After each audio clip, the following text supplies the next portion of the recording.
நம்முடைய மத்தியில் இருக்கிற தேவனுடைய மகிமையான பிரசன்னத்துக்காக நம்முடைய கரங்களை உயர்த்தி எல்லாரும் ஆண்டவருக்கு ஸ்தோத்திரங்களை எழுப்புவோமாக. For the glorious presence of God in our midst, shall we all raise our hands and praise God. ஸ்தோத்திரம் ஸ்தோத்திரம் ஸ்தோத்திரம் ஸ்தோத்திரம் ஸ்தோத்திரம் ஸ்தோத்திரம் ஸ்தோத்திரம் ஸ்தோத்திரம் ஸ்தோத்திரம் ஸ்தோத்திரம் ஸ்தோத்திரம் ஸ்தோத்திரம். அப்போஸ்தலர் நடவடிக்கைகள் 7ஆம் அதிகாரத்தின் 38ஆம் வசனத்தை நாம் மறுபடியும் படிப்போம். Shall we read again the Acts of the Apostles chapter 7 and verse 38. Sinai மலையில் தன்னுடனே பேசின தூதனோடும் நம்முடைய பிதாக்களோடும் கூட வனாந்தரத்திலே சபைக்குள் இருந்தவனும் நமக்கு கொடுக்கும்படி ஜீவ வாக்கியங்களை பெற்றவனும் இவனே. This is he that was in the church in the wilderness with the angel which spake to him in the Mount Sinai, and with our fathers who received the lively oracles to give unto us. ஆண்டவருடைய பரிசுத்த நாமம் மகிமைப்படுவதாக. Glory be to the holy name of the Lord. ஜனத்தை அல்லாவிட்டால் சிறையிருப்பில் அடிமைத்தனத்தில் இருந்தான ஜனங்களை விடுதலையாக்கி தேவன் வாக்குத்தத்தம் பண்ணினான சுதந்திர அந்த தேசத்துக்குள்ளே கொண்டு போய் சேர்ப்பதற்காக ஜீவ வாக்கியங்களை பெற்றுக்கொள்ளும்படி தேவ சமூகத்தில் தேவனால் மோசே ஏறி போகிற சந்தர்ப்பங்களை நாம் இந்த நாட்களிலே சிந்தித்துக் கொண்டிருந்தோம். We have been meditating these days on the lively oracles that Moses received when he ascended the mountain of Sinai on various occasions in order to deliver the people of Israel who were captives from the land of bondage and to lead them into the land of Canaan, a land of inheritance. அவர்கள் சிறையிருப்பில் இருந்த பொழுது தேவனுடைய வார்த்தை மோசேயின் மூலமாய் அவர்களுக்கு அளிக்கப்பட்டது. When they were in captivity, God's word was given to them through Moses. வனாந்தரத்தில் வந்த பொழுதும் கர்த்தர் அநேக காரியங்களை மோசேயின் மூலமாக ஜனங்களோடு பேசினார். And when they came to the wilderness, the Lord spoke to them many things through Moses. ஆனால் வனாந்தரத்தில் வந்த பிற்பாடு தேவன் மோசேயை மலைக்கு அழைத்து அங்கே இருந்து அநேக சத்தியங்களை அவனோடு பேசுகிறதை நாம் பார்க்கிறோம். And in the wilderness there was a point where God called Moses up the mountain and from there revealed to him many truths. ஒரு பர்வதத்தின் மேல் ஒரு மனிதன் ஏறி இறங்குகிறது என்று சொல்லுகிறது சாதாரணமான காரியம் அல்ல. A man climbing up a mountain and coming down is not an ordinary experience. அப்படியானால் தெய்வத்துடைய வார்த்தைகளை பெற்றுக்கொள்வதற்கு அவனும் பிரயாசப்பட வேண்டியது அவசியமாயிருக்கிறது. Which means he also has to take efforts to receive God's word. தேவனிடத்தில் ஏறி போகும் பொழுதெல்லாம் தேவனிடத்திலிருந்து அவனுக்கு வெளியேறப்பெற்ற வார்த்தைகள் வரும். அதை அப்படியே போய் ஜனங்களுக்கு சொல்லுவான். Every time he ascends the mountain, the presence of God, he receives precious words from God which he has to convey to the people verbatim. தன்னுடைய 4வது முறை பயணத்தில் அவன் ஏறி வந்து இறங்கி சொன்ன பொழுது ஜனங்கள் எல்லாரும் நாங்கள் அப்படியே செய்வோம் என்று சொல்லி உடன்படிக்கை பண்ணிக்கொள்கிறதையும் யாத்திராகமம் 24ஆம் அதிகாரத்தில் நாம் படிக்கிறோம். In Exodus chapter 24 we read how when Moses ascended the mount the 4th time and descended, the people complied to all that Moses said and submitted, and they made a covenant there. கர்த்தருக்கு ஸ்தோத்திரம். Praise the Lord. 5ஆம் முறை பயணத்தின் பொழுது ஆண்டவர் அவனை இன்னொரு விசேஷமான அனுபவத்துக்குள்ளே கொண்டு போகிறதை நாம் பார்க்கிறோம். In the 5th time he went up the mount, God gave him a special experience there. 4 முறை அவனை பல நிலையில் தம்மை வெளிப்படுத்தி ஜனத்திற்கு கொடுக்க வேண்டியதான சத்தியங்கள் ஆலோசனைகள் தேவன் அவனுக்கு அளித்தார். 4 times God had called him up the mount and given him various experience and gave him instructions and truths for the people to keep. இந்த 4ஆம் முறை பயணத்தில் அவன் தனியாக போகவில்லை. ஆரோன், நாதாப், அபியூ, யோசுவா இன்னும் இஸ்ரவேலின் 70 மூப்பர்கள் ஒரு குறிக்கப்பட்ட இடம் வரையிலும் ஏறிச் சென்று அங்கே இஸ்ரவேலின் தேவனை தரிசித்தார்கள். Moses was not alone when he ascended the mountain the 4th time, for with him were Aaron and Nadab and Abihu and Joshua and 70 of the elders of Israel, and they went up to a certain height, and from there they saw the God of Israel. அங்கே அவருடைய பாதத்தின் கீழே தெளிந்த வானத்தின் பறவைக்கு ஒப்பாகவும் அங்கு ஒரு விசேஷமான ஒரு அனுபவத்தை அந்த இடத்திலே அவர்கள் கண்டார்கள். அவர்கள் புசித்து குடித்தார்கள். தெய்வத்துடைய கரம் அவர்கள் மேல் நீட்டப்பட்டது. And we see how God's hand was stretched forth to towards them as they gazed at the beautiful vision of an apparition of the blue sky that was under his feet. கர்த்தருக்கு ஸ்தோத்திரம். Praise the Lord. அடுத்தபடியாக மறுபடியும் யோசுவா ஏறி போகிறதை யாத்திராகமம் 24ஆம் அதிகாரம் 13ஆம் வசனத்திலே இருந்து நாம் படிக்கிறோம். Exodus chapter 24 verse 13 onwards we see Moses going up the mountain again. அப்பொழுது அவன் தன்னுடைய உடன் ஊழியக்காரனாகிய யோசுவாவோடு கூட எழுந்து மலையின் கொடுமுடியிலே அந்த உச்சியிலே அவன் ஏறி போகிறான். Moses rose up and his minister Joshua and they went up to the top of the mountain. மோசே மலையின் மேல் ஏறினபோது ஒரு மேகம் மலையை முழுவதும் மூடிற்று. And when they went up the mountain a cloud covered them. கர்த்தருடைய மகிமை சீனாய் மலையின் மேல் தங்கி இருந்தது. மேகம் 6 நாள் அதை மூடி இருந்தது. 7ஆம் நாளில் அவர் மேகத்தின் நடுவில் இருந்து மோசேயை கூப்பிட்டார். The glory of the Lord abode upon Mount Sinai and the cloud covered it 6 days. And the 7th day he called unto Moses out of the midst of the cloud. கர்த்தருக்கு ஸ்தோத்திரம். Praise the Lord.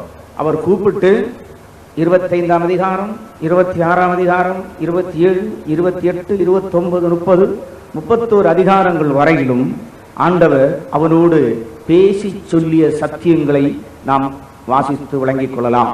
Calling him into the top of the mount, we see God gave him so many truths and instructions which we read from Exodus chapters 25 through 31. முந்தின 4 முறை உள்ள பயணத்தின் போது தேவன் அளித்த சத்தியங்களும் பிரமாணங்களுக்கும் இப்பொழுது பேசுகிற காரியத்திற்கும் அநேக வித்தியாசங்களும் விசேஷிக்கப்பட்ட அனுபவங்களும் இருக்கின்றன.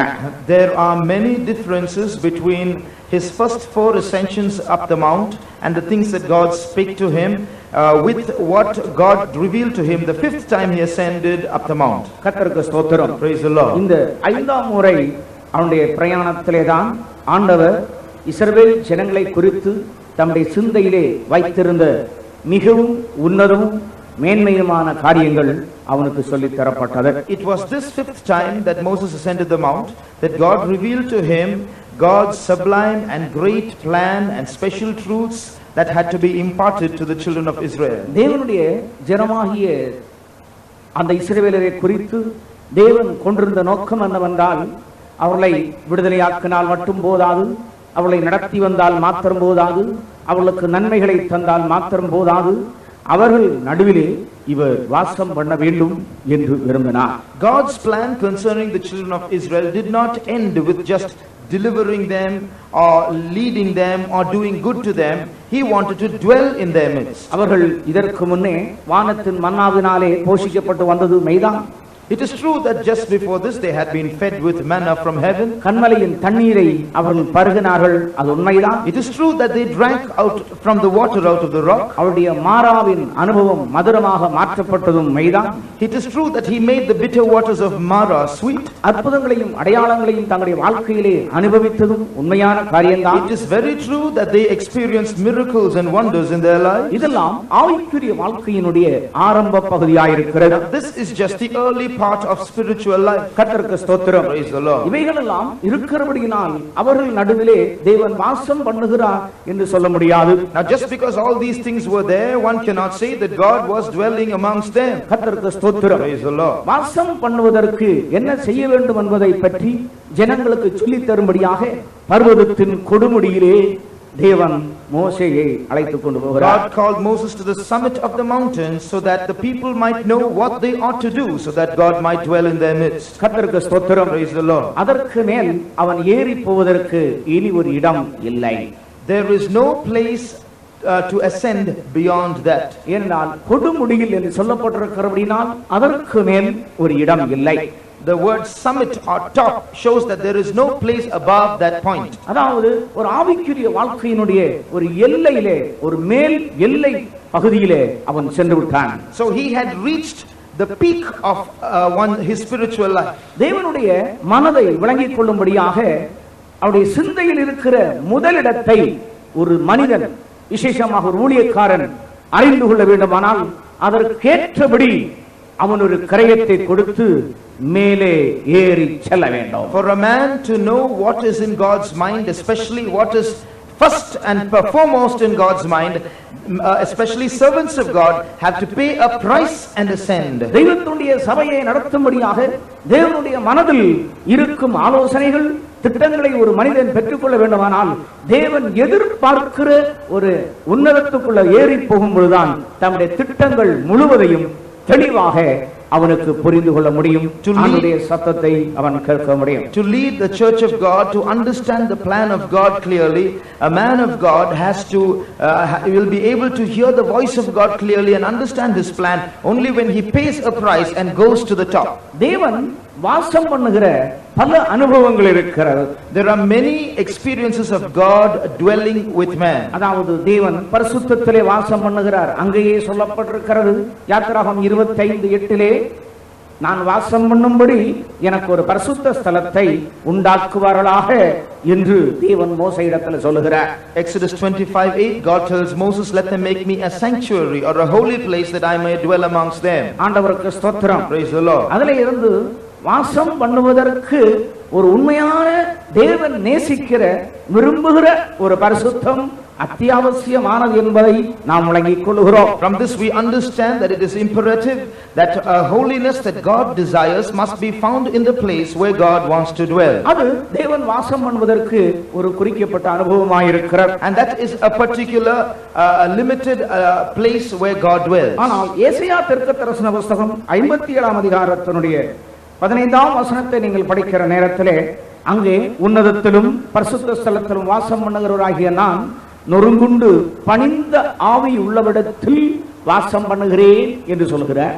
In Isaiah 57:15 the Lord says, I dwell in the high and holy place with him also that is of a contrite and humble spirit. நான் பரிசுத்த ஸ்தலத்தில் வாசம் பண்ணுகிறவர், உன்னதங்களிலே வாசம் பண்ணுகிறவர், ஆனாலும் கூட பணிந்து நொறுங்குண்டு நறுங்குண்ட உள்ளம் உள்ளவரிடத்தில் நான் வாசம் பண்ணுகிற தேவனாய் இருக்கிறேன், பணிந்த ஆவி உள்ளவரிடத்தில் நான் வாசம் பண்ணுவராய் இருக்கிறேன் என்று அவர் தீர்க்கதரிசியின் மூலமாக உரைக்கிறார். Through the prophet God conveys this, that although he dwells on high, although he dwells in the holy place, his real dwelling is in the heart of the humble, and his place is where there is humility and contrition of heart. அப்படினால் பரிசுத்தம் என்கிற ஒரு பகுதியில் மாத்திரம் மேன்மை பாராட்டாதபடி அதே நேரத்தில் ஆண்டவர் விரும்புகிற தாழ்மை, நொறுங்குண்ட இருதயம் இது அவசியம் தேவை என்றும் கர்த்தர் எதிர்பார்க்கிறார். Which means we cannot boast in God's dwelling in our holiness, for that is still insufficient.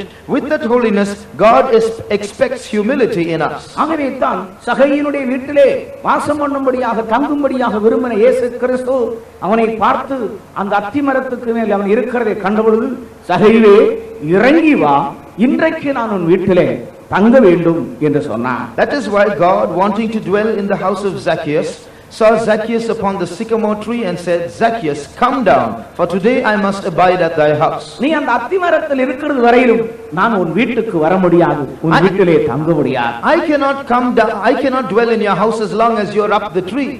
நான் தங்குவதற்கு நீ இறங்கி வா, that I may dwell in your house, you come down. ஆண்டவருக்கு ஸ்தோத்திரம். Praise the Lord. அது இந்த உலக பிரகாரமாய் இருக்கிறதான உயர்வுகள், பதவிகள் இவைகளை காண்பிக்கிறது.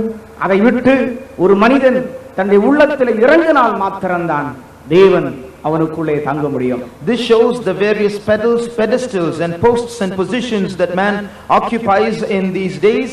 God can dwell in him only if he steps down from that state. 22ஆம் சங்கீதத்தினுடைய 3வது வசனத்தில் படிக்கும் பொழுது சங்கீதக்காரனாகி தாவீது சொல்லுகிறான், இஸ்ரவேலின் துதிகளுக்குள்ளே வாசம் பண்ணுகிற கர்த்தர் என்று சொல்லுகிறார். The psalmist says in Psalm 22 verse 3 that God is one who inhabits the praises of Israel. படிங்கள். இஸ்ரவேலின் துதிகளுக்குள் வாசமாயிருக்கிற தேவரீரே பரிசுத்தர். இஸ்ரவேலின் துதிகளுக்குள்ளே அவர் வாசம் பண்ணுகிறார். He dwells in the midst of the praises of Israel. அந்த துதி என்று சொல்லும் பொழுது அதற்கு 2 விளக்கங்கள் உண்டு. ஒரு ஸ்தோத்திரம் செலுத்தினால் வேதத்திலே ஸ்தோத்திரத்துக்கு 2 விளக்கங்கள் இருக்கிறது.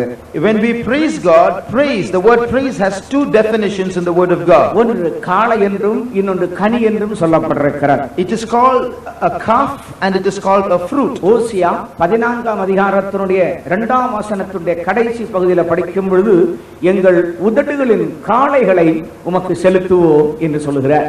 Hosea chapter 14, the last part of verse 2 so shall we render unto thee the calves of our lips. எபிரேயர் 13ஆம் அதிகாரத்தினுடைய 15ஆம் வசனத்தை படிக்கும் பொழுது உதடுகளின் கனியாகிய ஸ்தோத்திர பலி என்று சொல்லப்பட்டிருக்கிறது. The sacrifice of praise, which is the fruit of our lips, we read in Hebrews 13:15. ஸ்தோத்திரத்திற்கு காளை என்றும் சொல்லி இருக்கிறது, கனி என்றும் சொல்லி இருக்கிறது. So praises are called calves and fruits. ஆண்டவருக்கு ஸ்தோத்திரம். Praise the Lord. ஏன் காளை என்று சொல்லி இருக்கிறது, ஏன் கனி என்று சொல்லி இருக்கிறது? Why calves? Why fruits? ஒரு காளைக்கு என்ன ரேட் இருக்கும்? How costly will a calf be? சென்னையிலே நல்ல காளைகளுக்கு என்னதான் விலை மதிப்பு இருக்கும்? How costly will a calf be in Chennai? குறைஞ்சது ஒரு 5000 ரூபாய் இருக்காது. At least 5,000 rupees. ஆண்டவருக்கு ஸ்தோத்திரம். Praise the Lord. அவ்வளவு பெரிய காளையை நம்முடைய உதடுல தொங்க போட்டா என்ன ஆகும்? அவ்வளவு பெரிய காளையை உதடுல தொங்க போட்டா என்ன ஆகும்? If you hang a calf from such a big calf from your lips, what will happen? உங்களுடைய வாயில எல்லாம் உதடுகளின் காளை இருக்கிறதோ?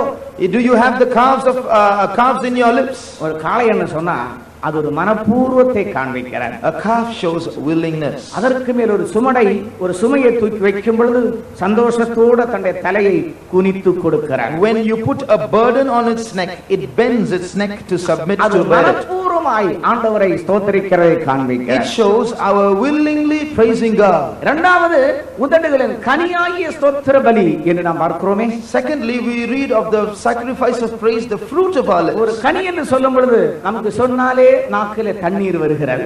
When we speak of the word fruit itself, our mouth begins to water. அது ஒரு இனிமையை காண்பிக்கிறது. It shows sweetness. அது ஆண்டவர் செய்கிற எல்லா நன்மைகளுக்கும் நன்றி செலுத்துகிறதை காண்பிக்கிறது. It shows our offering gratitude to God for all the good He has done. ஆண்டவருக்கு ஸ்தோத்திரம். Praise the Lord. ஆகவே நம்முடைய துதிகள் காளையை போலவும் கனியை போலவும் இருக்க வேண்டும்.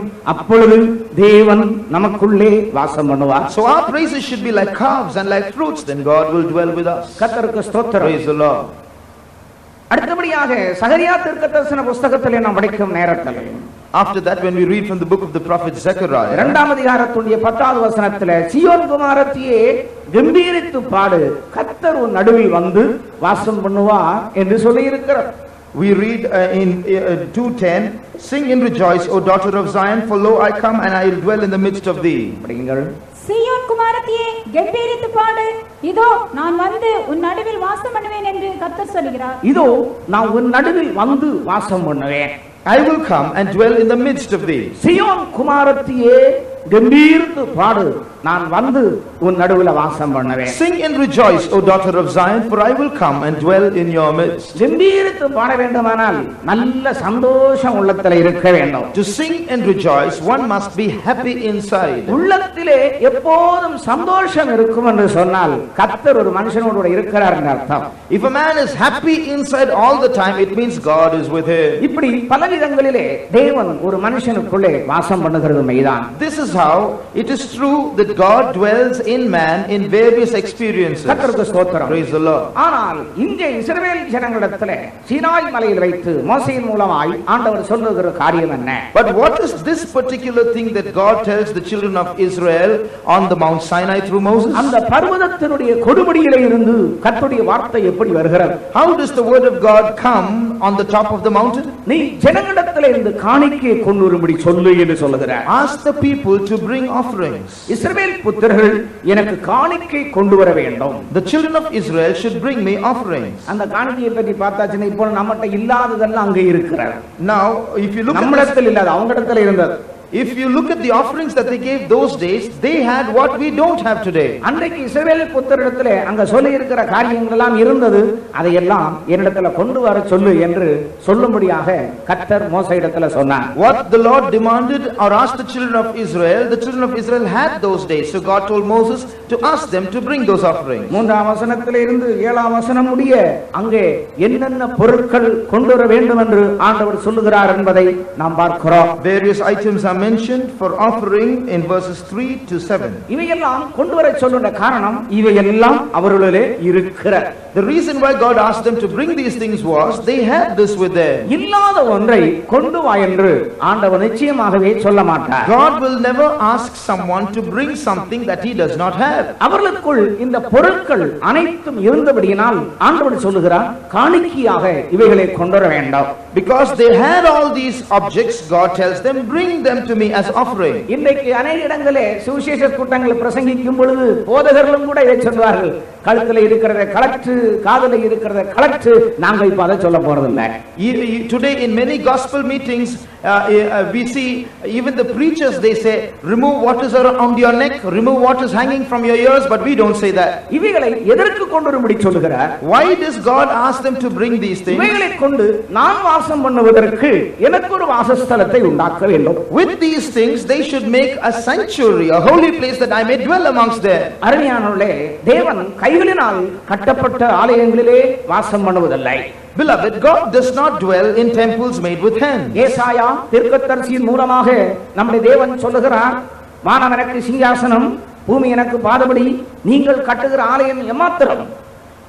God tells his people through Isaiah the prophet, heaven is my throne, the earth is my footstool. What kind of place of worship, place will you build for me to dwell? ஏசாயா 66 அதிகாரம் 91 வசனங்களில் நாம் அதை படிக்கிறோம். You read that in the first two verses of Isaiah chapter 66. அதெல்லாம் அங்கே சொல்லிவிட்டு சொல்லுகிறார், என்னுடைய வசனத்துக்கு நடுங்குகிறவனை நான் நோக்கி பார்ப்பேன். And saying all this, he concludes by saying, I will look to him that trembleth at my word. கைகளினால் கட்டப்பட்ட ஆலயங்களிலே தேவன் வாசம் பண்ணுகிறதில்லை.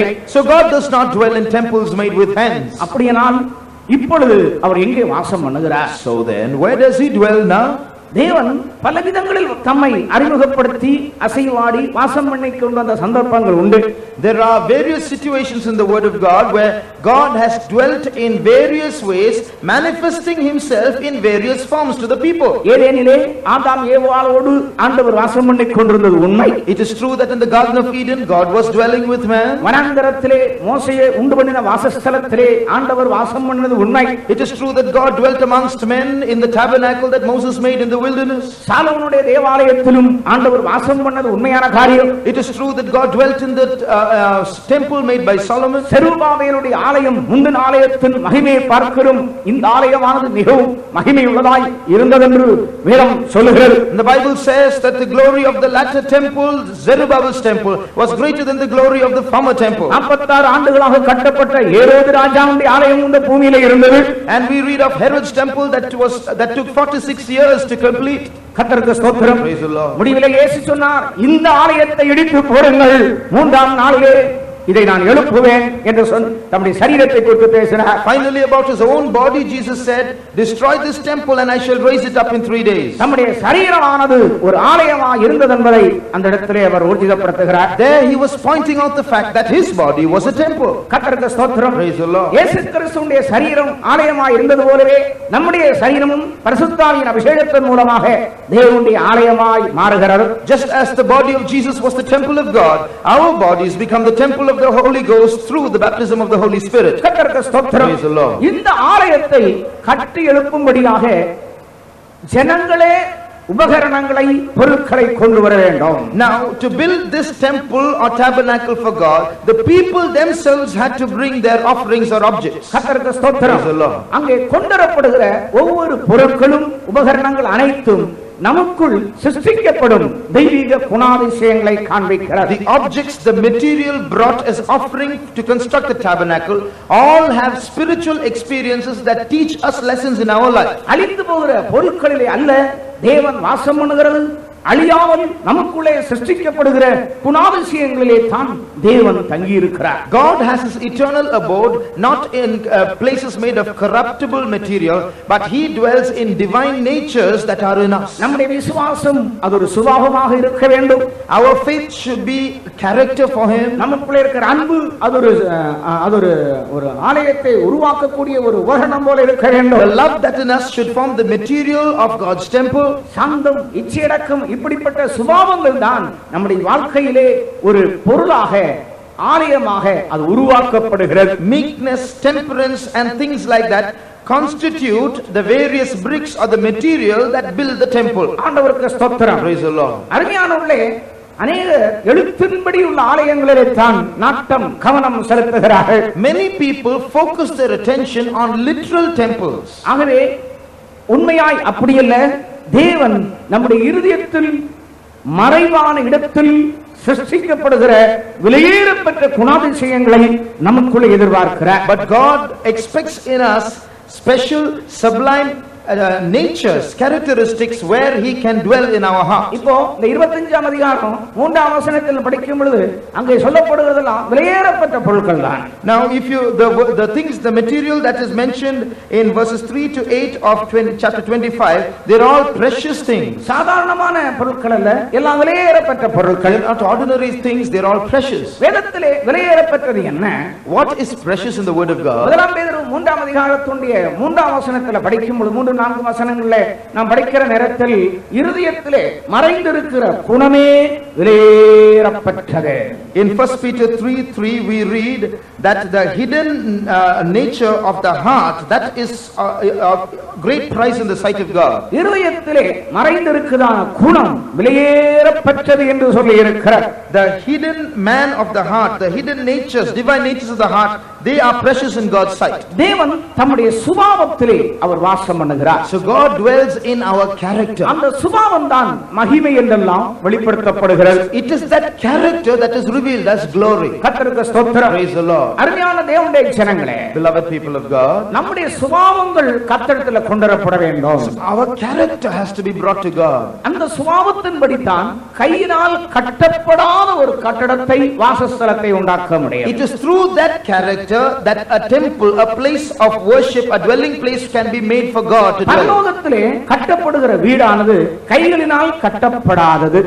The dwelling place made in heaven is a dwelling place made without hands. பூமியிலே கட்டப்படுகிறவைகள் கைகளினால் கட்டப்படுகிறவைகள். Everything that is made in this world is made with human hands. ஆனால் நித்திய வாசஸ்தலமோ மனுஷ கைகளினால் கட்டப்படாதவைகள். But the habitation of God in eternity is not made with human hands. ஆண்டவருக்கு ஸ்தோத்திரம். Praise the Lord. ஆகவே தான் 2 கொரிந்தியர் 5ஆம் அதிகாரத்தின் 1வது வசனத்திலே கைகளால் கட்டப்படாத ஒரு நித்திய வீடு பரலோகத்தில் நமக்கு உண்டென்று அறிந்திருக்கிறோம் என்று பரிசுத்த பவுல் சொல்லுகிறார். That is why in 2 Corinthians 5:1 St. Paul says we realize that we have a building of God, a house not made with hands, eternal in the heavens. அந்த கட்டப்படாத மனுஷரால் கைகளால் கட்டப்படாத அந்த நித்திய வாசஸ்தலத்திலே தான் தெய்வத்துடைய வாசஸ்தலம் இருக்கிறது என்று வெளிப்படுத்தல் 21:1-2-3 நாம் படிக்கிறோம். We read that God's dwelling place is in that place, in that temple not made with hands, in Revelation 21, the first 3 verses. கர்த்தருக்கு ஸ்தோத்திரம். Praise the Lord. இதோ மனுஷர் மத்தியில் தெய்வத்துடைய வாசஸ்தலம் இருக்கிறது. The habitation of God is with man. கர்த்தருக்கு ஸ்தோத்திரம். Praise the Lord. அது பரலோகத்திலிருந்து கட்டப்பட்டு இறங்கி வருகிற வாசஸ்தலம். It is being built in heaven and comes down as a dwelling place. இந்த பூமியில் சபைகள் என்று அநேகம் இருக்கக்கூடும். Many people can be members of a church in this world. போடப்பட்டிருக்கிற அஸ்திபாரமாகிய கிறிஸ்துவின் மேல் பொன், வெள்ளி, வைக்கோல், மரம், புல் இப்படிப்பட்டவைகளை கொண்டு மனிதன் இன்றைக்கு ஊழியம் செய்யக்கூடும். Upon Christ, who is the foundation in this world, men might be doing ministry that is equivalent to gold, silver, precious stone, wood, hay and stubble. முதலாம் கொரிந்தியர் 3ஆம் அதிகாரத்தினுடைய 11ஆம் வசனத்தில் படிக்கிற நேரத்திலே இந்த பூமியில் கட்டப்படுகிற நிலவரத்தை குறித்து பரிசுத்த பவுல் கொரிந்தியருக்கு எழுதுகிறார். St. Paul speaks about the building work that is going on in this world, writing to the Corinthians in 1 Corinthians chapter 3. ஆனால் ஒரு அக்கினி பரீட்சை அந்த வேலைப்பாடுகளுக்கு உண்டாகிறது. But all these works, these ministries have to undergo a trial through fire. அந்த அக்கினி வருகிற நேரத்திலே அந்த அவையெல்லாம் அழிந்து போகக்கூடியதாக இருக்கிறது. வெளியேறப்பட்ட கற்கள், பொன் இவைகள் மாத்திரமே அழியாமல் இருக்கிறது. And when these things pass through the fire, everything is consumed except the gold and the precious stones. ஆண்டவருக்கு ஸ்தோத்திரம். Praise the Lord. ஒவ்வொரு மனிதனுடைய வாழ்க்கையிலும் விலையேறப்பட்ட சுபாவங்களை கொண்டு ஒரு வாழ்க்கையை, ஒரு ஆலயத்தை தேவன் உருவாக்க விரும்புகிறார். So God wants to build a temple, a dwelling place through man's precious natures. ஆண்டவருக்கு ஸ்தோத்திரம். Praise the Lord. அதாவது தாவீது ஒரு ராஜ்யத்தை கட்டி எழுப்பினான், ஆனாலோ ஆலயத்தை அவனால் கட்ட முடியவில்லை. David established a kingdom, but he could not build a temple. நாம் அதே நேரத்தில் ஆலயத்தை கட்டுவதற்குள்ளான அந்த மாதிரி தேவன் தாவீதுக்கு தம்முடைய கையினால் எழுதி கொடுத்தார். Nevertheless, God personally handed over to David the plan of the temple that he wanted to build. மோசேக்கு தேவன் தம்முடைய கரத்தினால் எப்படி எழுதி கொடுத்தாரோ அதுபோல தாவீதுக்கும் கூட தெய்வத்துடைய ஆலயத்தை கட்டும்படியாக அந்த மாதிரியை எழுதி கொடுத்ததாக 4ஆம் புத்தகத்திலே நாம் படிக்கிறோம். Just as God dictated to Moses about the plan of the tabernacle, writing it with his own hands, God wrote the plan of the temple and gave it to David, writing it the plan with his own hands. As we read the first 28ஆம் அதிகாரத்தினுடைய 19ஆம் வசனத்திலே நாம் படிக்கும் பொழுது தேவன் தம்முடைய கையினாலே எழுதி கொடுத்ததாக சொல்லப்பட்டிருக்கிறது. First Chronicles 28:19 we see that God wrote it with his hand. கர்த்தருக்கு ஸ்தோத்திரம். Praise the Lord. ஆசரிப்பு கூடாரமும் கூட மலையிலே தேவன் மோசேக்கு எப்படி காண்பித்தாரோ அதன்படி தான் செய்ய வேண்டியதாயிருந்தது.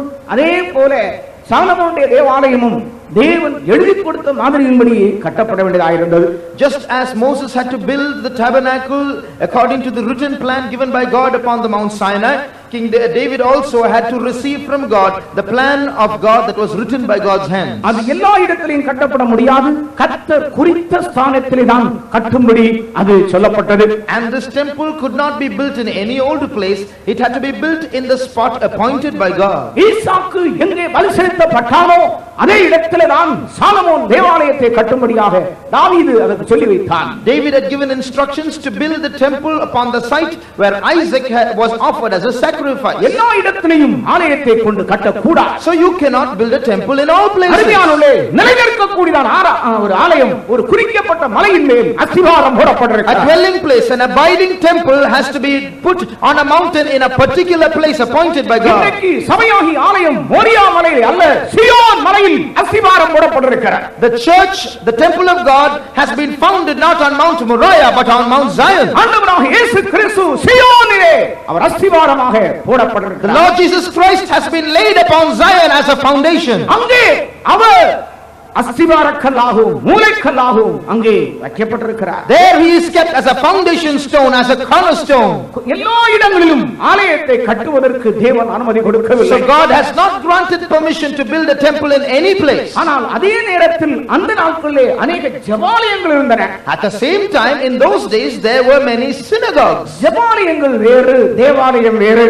The temple of God is one thing and the synagogue is another thing. ஜனங்கள் பல இடங்களிலே கூடி ஜெபித்தார்கள். People gathered in various places and prayed. ஆனால் தேவாலயமோ ஒரே ஒரு இடத்திலே தான் இருந்தது. But the temple of God was just one in one place. இஸ்ரவேல் ஜனங்கள் வருஷத்திலே 3 முறை அங்கே வர வேண்டும். The children of God had to gather at the temple thrice a year. அங்கே இருந்தால் அவர்கள் பண்டிகைகளை ஆசரித்து தேவனை மகிமைப்படுத்த வேண்டியது அவசியமாயிருந்தது. It was there that they had to observe the various feasts and glorify God. ஆகவே தான் ஏசாயா தீர்க்கதரிசி சொல்லுகிறான், நம்முடைய பண்டிகைகள் ஆசரிக்கப்படும் நகரமாகிய சீயோனை நோக்கி பார். That is why Isaiah says, look unto Zion, the city of our solemnities. கர்த்தருக்கு ஸ்தோத்திரம். Praise the Lord. அருமையான தேவனுடைய ஜனங்களே, Beloved people of God, தேவாலயம் தேவன் நியமித்த இடத்தில் கட்டப்பட வேண்டும். God's temple has to be built in the place that God has specified. இந்த கூடாரமானது வனாந்தரத்திலே உண்டாக்கப்பட்டு அவர்களுடைய பிரயாணம் அவர்களை செய்து கடைசியிலே சீலோவிலே கொண்டு இந்த கூடாரத்தை நிறுத்தினார்கள். Tabernacle was built in the wilderness and went with them and finally was stationed at Shiloh. நாம் யோசுவாவின் புத்தகத்தில் படிக்கும் பொழுது அதை விளங்கிக் கொள்ள முடியும். You can read that from the book of Joshua. 18ஆம் அதிகாரத்தினுடைய 1ஆம் வசனம் படியுங்கள். Joshua 18:1. இஸ்ரவேல் புத்திரரின் சபையெல்லாம் சீலோவிலே கூடி அங்கே ஆசரிப்பு கூடாரத்தை நிறுத்தினார்கள். தேசம் அவர்கள் வசமாயிற்று. அவர்கள் சீலோவிலே வந்து ஆசரிப்பு கூடாரத்தை நிறுத்தினார்கள். தேசம் அவர்கள் கைவசமாயிற்று. They established the tabernacle and set it up at Shiloh. Eventually the land was subdued unto them. அவர்கள் ஒரு கூடாரமாக பெயர்த்துக் கொண்டு போய்க் கொண்டிருந்த பொழுது தேசம் அவர்கள் வசமாகவில்லை. So as long as they were traveling with the tabernacle, the land was not subdued. அவர்கள் பரதேசிகளாகவே காணப்பட்டார்கள். They were strangers. அவர்கள் பயணத்திலேயே காணப்பட்டார்கள். They were in their journey. ஆனால் தங்களுடைய சுதந்திரத்திற்குள்ள பிரவேசித்து But when they entered into their inheritance, சீலோவிலே கொண்டு கூடாரத்தை நிறுத்தினார்கள். they set up the tabernacle at Shiloh. அப்பொழுதுதான் தேசம் அவருடைய கையிலே ஆயிற்று. Then the land was subdued, came into their hands. கர்த்தருக்கு ஸ்தோத்திரம். Praise the Lord. அருமையான தேவனுடைய பிள்ளையே, Beloved people of God, பல இடங்களில் அலைந்து கொண்டிருக்கலாம். you may be wandering about in many places. ஆனால் தேவன் உன்னை ஒரு குறிக்கப்பட்ட இடத்தில் கொண்டு வந்து நிறுத்த வேண்டும். But God must bring you and establish you in one particular place. அப்பொழுதுதான் தேசத்தை, பரலோகத்தை, நித்தியத்தை நீ சுதந்தரிக்க முடியும். Only then can you inherit the land and heaven and eternity. கர்த்தருக்கு ஸ்தோத்திரம். Praise the Lord. எப்படிப்பட்ட இந்த வாசஸ்தலம் தெய்வத்துடைய மாதிரியின்படி, தேவனுடைய ஒழுங்கின்படி, தெய்வத்துடைய சித்தத்தின்படி இந்த ஆலயம் கட்டப்படுகிறது. So this temple has to be built according to the plan of God, according to the will of God. கர்த்தருக்கு ஸ்தோத்திரம். Praise the Lord. இந்த ஆலயத்துடைய வேலையெல்லாம் வேலைக்குரிய வேலைப்பாடுகளை சொல்லி முடித்த பின்பு, After I have told you all the revelations about the work of the tabernacle, நீங்கள் யாத்திராகமம் 31ஆம் அதிகாரத்தில் வரும்பொழுது, after God gave them these things, when you come to Exodus chapter 32, கர்த்தர் இந்த காரியங்களெல்லாம் பேசி முடித்த பின்பு, after God spoke all these things, தேவன் தம்முடைய விரலினால் எழுதான கற்பலகைகளை மோசேயிடத்தில் கொடுத்ததாக நாம் பார்க்கிறோம். we read how God handed over to Moses the tables of stone where God wrote his laws. 31ஆம் அதிகாரத்தினுடைய 18ஆம் வசனம். 31:18. சீனாய் மலையில் அவர் மோசேயோடு பேசி முடித்த பின் தேவனுடைய விரலினால் எழுதப்பட்ட கற்பலகைகளாகிய சாட்சியின் 2 பலகைகளை அவனிடத்தில் கொடுத்தார். தேவன் பேசி முடித்த பின்பு, After God had finished speaking, தேவன் மோசேயோடு பேசி முடித்த பின்பு, after God had concluded his conversation with Moses, பலகை எடுத்து மோசேயுடைய கையில கொடுக்கிறார். he took the tables of stone, handed them to Moses. பிரியமானவர்களே, எந்தையிலிருந்து எதுவரைக்கும் பேசி இருக்கிறார்? Now from where to where did God speak? மோசே மலையில பிரவேசித்த 7ஆம் நாளிலிருந்து ஆண்டவர் பேசி இருக்கிறார். From the 7th day that Moses entered the mountain top, God spoke. அப்படிதான் யாத்திராகமம் 24 கடைசியில நாம் படித்தோம். That's what we read in the last part of Exodus 24. 7ஆம் நாளிலே கர்த்தர் மோசேயை கூப்பிட்டு என்று சொல்லி இருக்கிறார். On the 7th day God called Moses, we read. அப்படியே நாள் எவ்வளவு நாள் பேசினார்னு உங்களுக்கு பார்த்தால் எத்தனை நாள் மலையில இருந்தான்? Then how many days would Moses have been on the mountain? 40 நாள் மலையில இருந்திருக்கிறானே. He was 40 days on the mountain. அப்படியே நான் எவ்வளவு நேரம் பேசி இருக்கிறார்? So how many days did God and he converse? ஒரு நாளைக்கு கொஞ்ச நேரம் பேசுவார் போல இருக்கிறார். I think for quite some time every day God would have spoken. 33 நாட்கள் பேசி இருக்கிறார். 33 days in all. கர்த்தருக்கு ஸ்தோத்திரம். Praise the Lord. எல்லாவற்றையும் எழுதி கொடுக்கவில்லை, 10 கற்பனைகளை மாத்திரம் தான் பலகையில் எழுதி கொடுத்தார், மீதி எல்லாம் மூளையில எழுதி கொடுத்தார். God did not write everything on the tables of stone, only the 10 commandments, everything God wrote in his brains. நான் விளங்கிக் கொள்கிறது என்னவென்று கேட்டால், அந்த 25ஆம் அதிகாரத்தில் இருந்து 31ஆம் அதிகாரம் முடிய படிக்கிற நேரத்தில் அதெல்லாம் நம்மட்ட சொன்னா, யாங்கிட்ட சொன்னா ஒரு பாயிண்டாவது என் மூளையில நிக்காது. I think if God had given all those details from Exodus 25 to 31 to me, not even one of those things would have entered in my mind. சரியான ஒரு ஆர்க்கிடெக்ட் உடைய மைண்டுக்கு கூட சீக்கிரம் எல்லாம் ஏறுறது ரொம்ப கஷ்டம். Even an expert architect cannot remember all these things easily. 5க்கு 3 3க்கு 2 2க்கு 2 1க்கு 2 சும்மா கணக்கா போட்டு வைக்கிறாரு. Seemingly unnecessary details, 5 by 3, 2 by 1, 2 by 3 and so on. All these things cannot be retained in memory. பட்டி இவ்வளவு நீளம், பலகை இவ்வளவு நீளம், மேஜைக்கு இவ்வளவு உயரம், கூடாரம் இத்தனை, அந்த திரை இந்த திரை என்னென்னலாமோ திரைங்க எல்லாம் போட்டு எப்படியோ மூளையில நின்னு 40 நாளா இருக்கவன் சரியா அண்டர்ஸ்டாண்ட் பண்ணி வர்றாங்க. The ark should be so long, the boat should be so long. 33 நாட்கள். This curtain and that curtain and the length of the tabernacle and so on. How it must have taken 33 days for him to understand all these things. அப்படியானால் 7 நாட்கள் வரையிலும் தேவன் இந்த மேட்டர்கிட்ட பேசவில்லை. 7 நாட்கள் அவனுடைய மூளையை செலவு பண்ணி கொண்டு இருப்பார் ஆண்டவர். Now for 7 days, the first 7 days God did not speak to him. God was preparing his mind to receive all these things. அவன் மலையில ஏறின உடனே தேவ மகிமை மலையில இறங்கியாச்சு. When he ascended the mount, God's glory descended. தேவ மகிமை மலையில இறங்கின பொழுது அந்த மகிமை மோசேயிலும் இறங்கி இருக்க வேண்டும். And when that glory descended, it must have covered Moses also. இப்பொழுது வேற எங்கும் சிந்த போகிறதுக்கு வாய்ப்பே இல்லை. So there is no way in which Moses' attention can be diverted. இப்போ நம்ம எல்லாரும் இங்கே உட்கார்ந்து இருக்கிறோம். சிலவங்களுக்கு எப்போ 9 ஆகும், பஸ் வருமே, வீட்ல போணுமே, மாவெல்லாம் பிசைஞ்சு வச்சிருக்கிறேன், இதெல்லாம் ஞாபகத்துல இருந்துகிட்டே இருக்கும். For people who are seated here, some will be thinking, looking at the watch and thinking it's going to be 9 o'clock, I have to return home and so on. எப்போடா பாஸ்டர் வேற பைபிள் ஸ்டடி முடிப்பார் என்றெல்லாம் பார்த்து கொண்டிருப்போம். நம்முடைய மூளை அங்குமாய் ஓடிக்கொண்டிருக்கும். Our brains will be running here and there, our mind running here and there. When will pastor finish this meeting? கர்த்தருக்கு ஸ்தோத்திரம். இந்த மலைக்கு போகிற நேரத்தில், but when he ascended that mountain, 40 நாள் அங்க இருக்க வேண்டியதா இருக்கிறது. He had to be there 40 ஒரு days. ஜூஸ் போட்டு கொடுக்கிறதுக்காக மனைவியை கூட்டிட்டு போகல, ஆண்டவர் கொண்டு வர அனுமதிக்கல. He could have called his wife with him to at least make him a glass of juice, but God did not give permission. ஆண்டவருக்கு ஸ்தோத்திரம். Praise the Lord. அருமையானவர்களே, மோசே ஊழியத்தின் எந்த ஒரு நாட்களிலாகலும் தன்னுடைய குடும்பத்தோடு இருந்ததாக வேதத்திலே ஆதாரமே இல்லை. Nowhere in the Bible is there proof that Moses was with his family in the time of his ministry. அவன் எல்லாவற்றையும் மறந்தான், மலைக்கு மேல் ஏறினான், அங்கே தேவ மகிமை அவனை மூடிவிட்டது. Forgetting everything, he went up the mountain and the glory of God covered him. தேவனுடைய மகிமை அவனுக்குள்ள மூடி 7 நாள் அப்படி தங்கி இருந்தது. 7 days he was there embedded in the glory of God. அந்த 7 நாட்களும் அவனுடைய மனது, அவனுடைய இருதயம் முழுவதும் தேவ பிரசன்னத்தை கொண்டு நிரப்பப்பட்டது. And for those 7 days his heart and his mind, they were being filled with the glory of God. அப்படியானால் அந்த மனதிலே எல்லாவற்றையும் எழுதி இருக்க கூடும். So God after that could have written all these things in his mind. ஏனென்றால் 2 கொரிந்தியர் 3ஆம் அதிகாரத்தில் படிக்கும் பொழுது இருதயமாகிய சதையிலே எழுதப்பட்டது சொல்லி இருக்கிறார். For in 2 Corinthians chapter 3 we read of these things being written in the fleshly tables of the heart. இருதயமாகிய சதையில் படிங்க 3ஆம் அதிகாரத்தினுடைய 3ஆம் வசனம். 3:3. ஏனெனில் நீங்கள் எங்கள் ஊழியத்தினால் உண்டாகிய கிறிஸ்துவின் நிரூபமாயிருக்கிறீர்கள் என்று வெளியரங்கமாயிருக்கிறது. அது மையினால் அல்ல, ஜீவனுள்ள தேவனுடைய ஆவியினாலும், கற்பலகைகளில் அல்ல, இருதயங்களாகிய சதையான பலகைகளிலேயும். இருதயங்களாகிய சதையான பலகையில், In fleshly tables of the heart. கர்த்தருக்கு ஸ்தோத்திரம். Praise the Lord. அப்போ பலகையில எழுதி கொடுக்கிறதுக்கு முன்னே, So before writing the tables and giving, மோசேயுடைய மனதிலேயும் இருதயத்திலேயும் தேவன் எழுதி இருக்க வேண்டும். அல்லாவிட்டால் வந்து இதெல்லாம் சொல்ல முடியாது. God must have written these things in the mind and heart of Moses, or he could not have narrated all these things. இந்த 40, அதாவது நீங்கள் 25ஆம் அதிகாரத்திலே இருந்து 31ஆம் அதிகாரம் வரையிலும் சொல்லப்பட்ட சத்தியங்களை கிளீனா 33 நாள்ல படிக்க முடியுமா?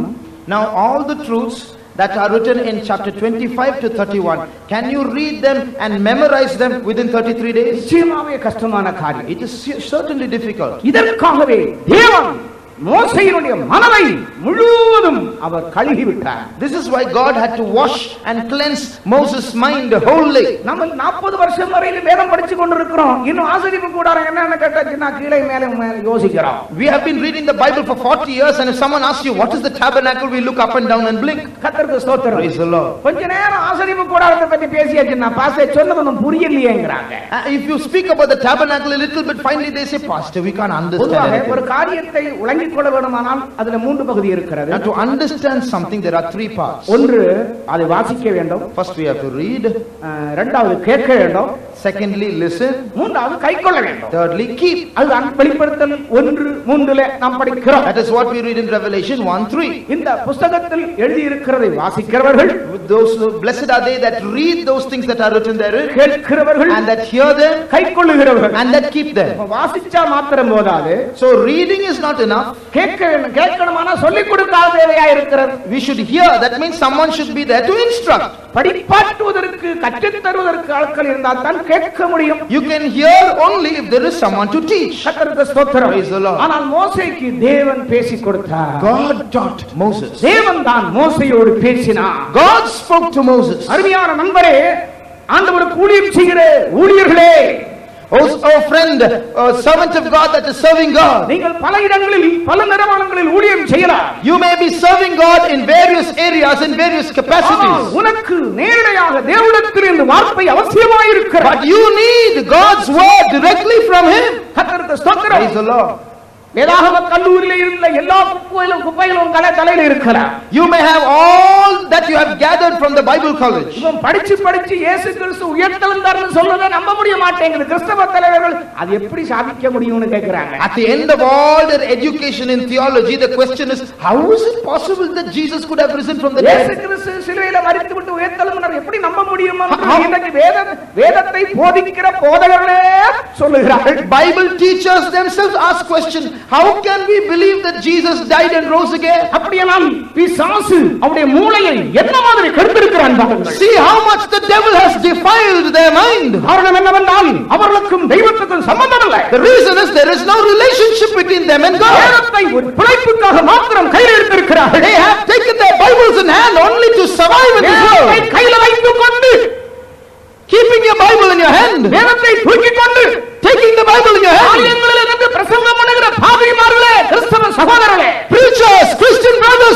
preaching in churches. வேதத்தை புரட்டாதீர்கள், வேதத்துக்கு துரோகம் செய்யாதீர்கள். Do not twist the scriptures. Do not do treachery to the scriptures. கர்த்தருடைய வார்த்தைகள் ஒவ்வொன்றும் ஆம் என்றும் ஆமென் என்றும் இருக்கிறது. Every word of God is yea and amen. ஒவ்வொரு எழுத்துக்களிலும் தேவாவியானவர் இருக்கிறார். The Spirit of God dwells in every letter here. தேவனுடைய கரத்தினால் நமக்கு கொடுத்திருக்கிற சத்தியங்களுக்காக நம்முடைய கரங்களை உயர்த்தி அவரை ஸ்தோத்திரிப்போமாக. Shall we raise our hands and praise God for these truths that God has given us by His own hand? Hallelujah. Praise the Lord. Hallelujah. Praise the Lord. Praise the Lord. Praise the Lord. Hallelujah. Praise the Lord. Praise the Lord. அவன் இறங்கி வருகிற நேரத்திலே When he came down, இன்னொரு சம்பவம் நடந்திருக்கிறது. something happened. ஆண்டவர் சொல்லுகிறார், The Lord said, மோசே, Moses, நீ நடத்தி கொண்டு வந்த ஜனங்க ஒரு ஸ்பெஷல் மீட்டிங் நடத்திட்டு இருக்காங்க. the people that you have been leading till now are conducting a special meeting. அங்க இசை ஓசையெல்லாம் பயங்கரமாய் கேட்கிறது. The sound of music is heard loudly there. அது கன்வென்ஷன் எழுப்புதலோ இல்லை It doesn't sound. மீட்டிங்கோ என்னன்னு புரியவில்லை. Is it some convention or youth meeting? It doesn't sound like any of this. யோசுவாவும் சொல்லுகிறான், Joshua- அது ஜெயத்வனியோ இல்லை அபஜயத்வனியோ தெரியவில்லை. Joshua said, I cannot discern if it's a sound of victory or defeat. சொல்லிவிட்டு ஆண்டவர் சொல்லுகிறார், And saying that the Lord says, ஜனங்கள் தங்களை கெடுத்துக் கொண்டார்கள். the people have corrupted themselves. ஜனங்கள் தங்களை கெடுத்துக் கொண்டார்கள். People have corrupted themselves. மோசே 40 நாள் மலையில இருந்து கொண்டிருந்தான். Moses was on the mountain 40 days. ஆனால் அதற்குள்ளே மோசே இறங்கி விடுவதற்கு முன்னே ஜனங்கள் ஒரு மோசே என்பவனை அழைத்து கொண்டு வந்தான். மோசே என்பவன் அழைத்து கொண்டு வந்தான். Moses brought us out. அவன் எங்கேயோ மேலே உபவாசம் எடுக்க போனானா. And he's gone up to fast somewhere. இன்னும் காணல, ஆள காணவில்லை. He is not to be seen now. எங்களுக்கு முன்னே செல்வதற்கு தெய்வம் வேண்டும். We want a God to go before us. எங்களுக்கு முன்னே செல்வதற்கு எங்களுக்கு தெய்வம் வேண்டும். We want a God to go before us.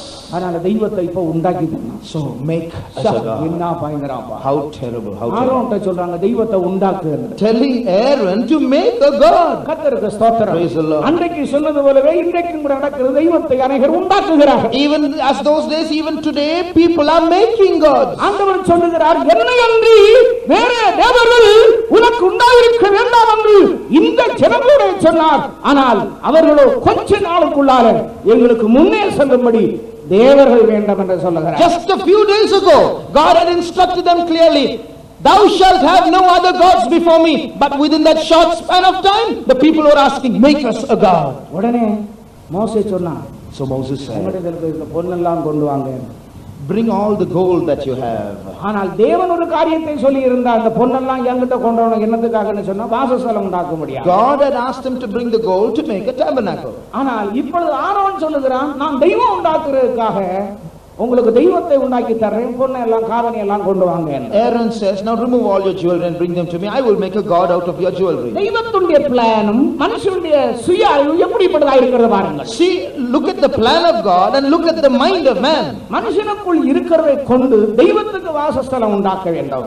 With what man has, man should make a temple for God. ஆனால் மனுஷனுக்குள் இருக்கிறதை கொண்டு தெய்வத்தை உண்டாக்க கூடாது. But with what man has, he should not make God. மனுஷனுக்குள் இருக்கிறதை கொண்டு தெய்வத்துக்கு வாசஸ்தலம் உண்டாக்க வேண்டும். With what man has, he should make a dwelling place for God. ஆனால் தெய்வத்தை உண்டாக்க கூடாது. But he should not make God. தேவன் சொல்லுகிறார், உங்களுக்குள்ள இருக்கிற கொண்டு வாருங்கள் எனக்கு வாசஸ்தலம் உண்டாக்கும்படியாக. God says, you bring what you have to make a dwelling place for me. ஆனால் இங்கே ஆரோன் சொல்லுகிறான், எல்லாம் கொண்டு வாங்க, நான் தெய்வத்தை உண்டாக்கி தரேன். But Aaron says, bring everything, I'll make a God for you. அதை கொண்டு பொன்னெல்லாம் கொண்டு நெருப்புல போட்டு கருப்பிடித்து ஒரு நல்ல மாட்டை, ஒரு கன்றுக்குட்டியை உண்டாக்கினார். And sending all that gold into the fire, he made a beautiful calf. அதுக்கு முன்னாலே ஆட்டம் ஆடுறது பார்த்தா என்ன கண்ணுக்குட்டியை இவங்களை உண்டாக்கி வச்சுட்டு நீதான் தெய்வம் சொல்லிட்டு ஆடிட்டு இருக்கிறார். They themselves made the calf, placed it before them and started dancing around it and saying, you are our God. நண்பர்களே, இது நாங்க வேற யாரையும் சொல்லுகிறது இல்ல, வேதத்துல நடந்த சம்பவத்தை சொல்லுகிறோம். யாரையும் டாக்டர் நினைக்காதீங்க. Beloved, I am not criticizing anyone, I am telling you what happened in the Bible. கர்த்தருக்கு ஸ்தோத்திரம். Praise the Lord. யாத்திராகமம் என்கிற புத்தகத்திலே 33ஆம் அதிகாரத்திலே சொல்லப்பட்ட 32 33 அதிகாரங்களிலே சொல்லப்பட்ட காரியங்களை தான் சொல்லுகிறேன். I'm telling you what is written in Exodus chapters 32 and 33. கர்த்தருக்கு ஸ்தோத்திரம். Praise the Lord. இப்பொழுது அந்த கண்டுக்குட்டிக்கு முன்பாக பயங்கர convention. Now a big convention before that golden calf. எழுப்புதல் பயங்கரமாக இருக்கிறது. Terrible mighty revival. நினைக்கிறேன் அல்லேலூயா glory மாத்திரம் சொல்லி இருக்க மாட்டாங்க, மீதி எல்லாம் சொல்லி இருப்பாங்க. I think everything else besides hallelujah and glory they would have said. அது பரலோகத்தின் வார்த்தை. Because those are words of heaven. ஆனால் இவர்களுக்குள்ள பரலோகத்தின் வார்த்தையும் இல்லை, பரலோகத்தின் சந்தோஷமும் இல்லை. But these people have not the words of heaven, not the joys of heaven. இந்த ஆர்ப்பாட்டம் கர்த்தருக்குள்ள இருக்கிற ஆர்ப்பாட்டம் அல்ல. This shouting is not a shouting in God. இவர்களும் ஆடுகிறார்கள், குதிக்கிறார்கள். They are also dancing. ஆனால் அதே நேரத்தில் நீங்கள் அப்போஸ்தலர்கள் 2ஆம் அதிகாரத்தில் படிக்கும் பொழுது அங்கேயும் ஒரு கூட்டத்தார் களிக்கிறதையும் குதிக்கிறதையும் பார்க்கிறோம். But at the same time in Acts of the Apostles chapter 2 there also we see jumping and dancing. ஜனங்கள் அதை பார்த்து சொல்லுகிறார்கள், இவர்கள் மதுபானத்தினால் நிறைந்திருக்கிறார்கள். Looking at that the people say these men are full of wine. இந்த ரெண்டு சந்தோஷம் ஒன்று போலயா பிரியமானவர்களே? Are these two joys the same, beloved? கண்டுக்குட்டிக்கு முன்னால ஆடின ஆட்டமும் பெந்தேகோஸ்தே நாள்ல போன ஆடின ஆட்டம் ரெண்டும் ஒன்றா ரெண்டா? The dancing before the golden calf and the dancing on the day of Pentecost, are they one or two? Pentecost நாளும் ஆடி பாடி சந்தோஷப்படுகிறார்கள். On the day of Pentecost they sang and danced and rejoiced. அதே நேரத்தில் இந்த கண்டுக்குட்டிக்கு முன்னாலே ஒரு கூட்டத்தார் ஆடி பாடுகிறார்கள். At the same time a group of people were singing and dancing before the golden calf. ரெண்டையும் உற்று கவனியுங்கள். Pay attention to both of these. ஒன்று முடிந்தவுடனே என்ன சம்பவிக்கிறது? At the end of one what happened? என்ன சம்பவிக்கிறது? What happened? தேவ கோபம் அவர்கள் மேல் எழும்பி வருகிறது. The wrath of God descended upon them. அங்கே புசித்து குடித்து விளையாட எழுந்திருந்தார்கள். They ate and drank and rose up to play. அவர்கள் ஆடி பாடி சந்தோஷப்பட்டு புசித்து குடித்து விளையாட எழுந்திருந்தார்கள். They ate and drank and they sang and danced and they rose up to play. ஆனால் பெந்தேகோஸ்தே நாளில் அவர்கள் பரிசுத்தாவின் மேகத்தினால் நிரப்பப்பட்டு விளையாட எழும்பவில்லை, அவர்கள் தேவனுடைய சத்தியத்தை பிரசங்கிக்கும்படி எழும்பினார்கள். But on the day of Pentecost, after they sang and danced, they did not rise up to play. They proceeded to preach the word of God. ஆண்டவருக்காக ஜீவனை கொடுக்கும்படியாக எழும்பி விட்டார்கள் தேவ ஜனங்கள். The people of God rose up to lay down their life for God. அருமையானவர்களே, நாங்கள் அனுபவிக்கிற சந்தோஷம் இது விளையாட்டு அல்ல. Beloved, the joy that we have is not a game. நாங்கள் தேவ சமூகத்தில் அனுபவிக்கிற அந்த ஆவியின் சந்தோஷம் என்று சொல்லுகிறது எங்களை பலனடைய செய்யக்கூடியதாக இருக்கிறது. அது பரலோகத்தையும் எங்களையும் ஒன்றாக்கக்கூடியதாக இருக்கிறது. The joy of the spirit that we experience in the presence of God, it strengthens us in the inner man and it makes the joy of heaven one, heaven and us one. கர்த்தருக்கு ஸ்தோத்திரம். உங்களுக்குள்ள என்ன சந்தோஷம் இருக்கு? கண்டுக்குட்டிக்கு முன்னால உள்ள சந்தோஷமா இல்லை கர்த்தருக்கு முன்பாக உள்ள சந்தோஷமா? The joy that is in you, is it the joy before the golden calf or the joy before the Lord? நீங்கள் சந்தோஷப்பட்டு விளையாட எழும்புகிறீர்களா? நீங்கள் சந்தோஷப்பட்டு பலனடைந்து ஆண்டவருக்கு சாட்சியாய் வர போகிறீர்களோ? Are you enjoying so that you can play at the end of it, or are you enjoying so that you can be a witness for Jesus? சந்தோஷப்பட்டு ஆண்டவருக்காக ஜீவிக்க விரும்புகிற தேவனுடைய பிள்ளைகள், ஆண்டவருக்காக சாட்சிகளாய் மாற விரும்புகிறவர்கள், ஆண்டவருக்காக மரிக்க விரும்புகிறவர்கள் கரங்களை உயர்த்தி அல்லேலூயா சொல்லுங்கள். ஆண்டவருக்கு மகிமை உண்டாகட்டும். Glory be to God.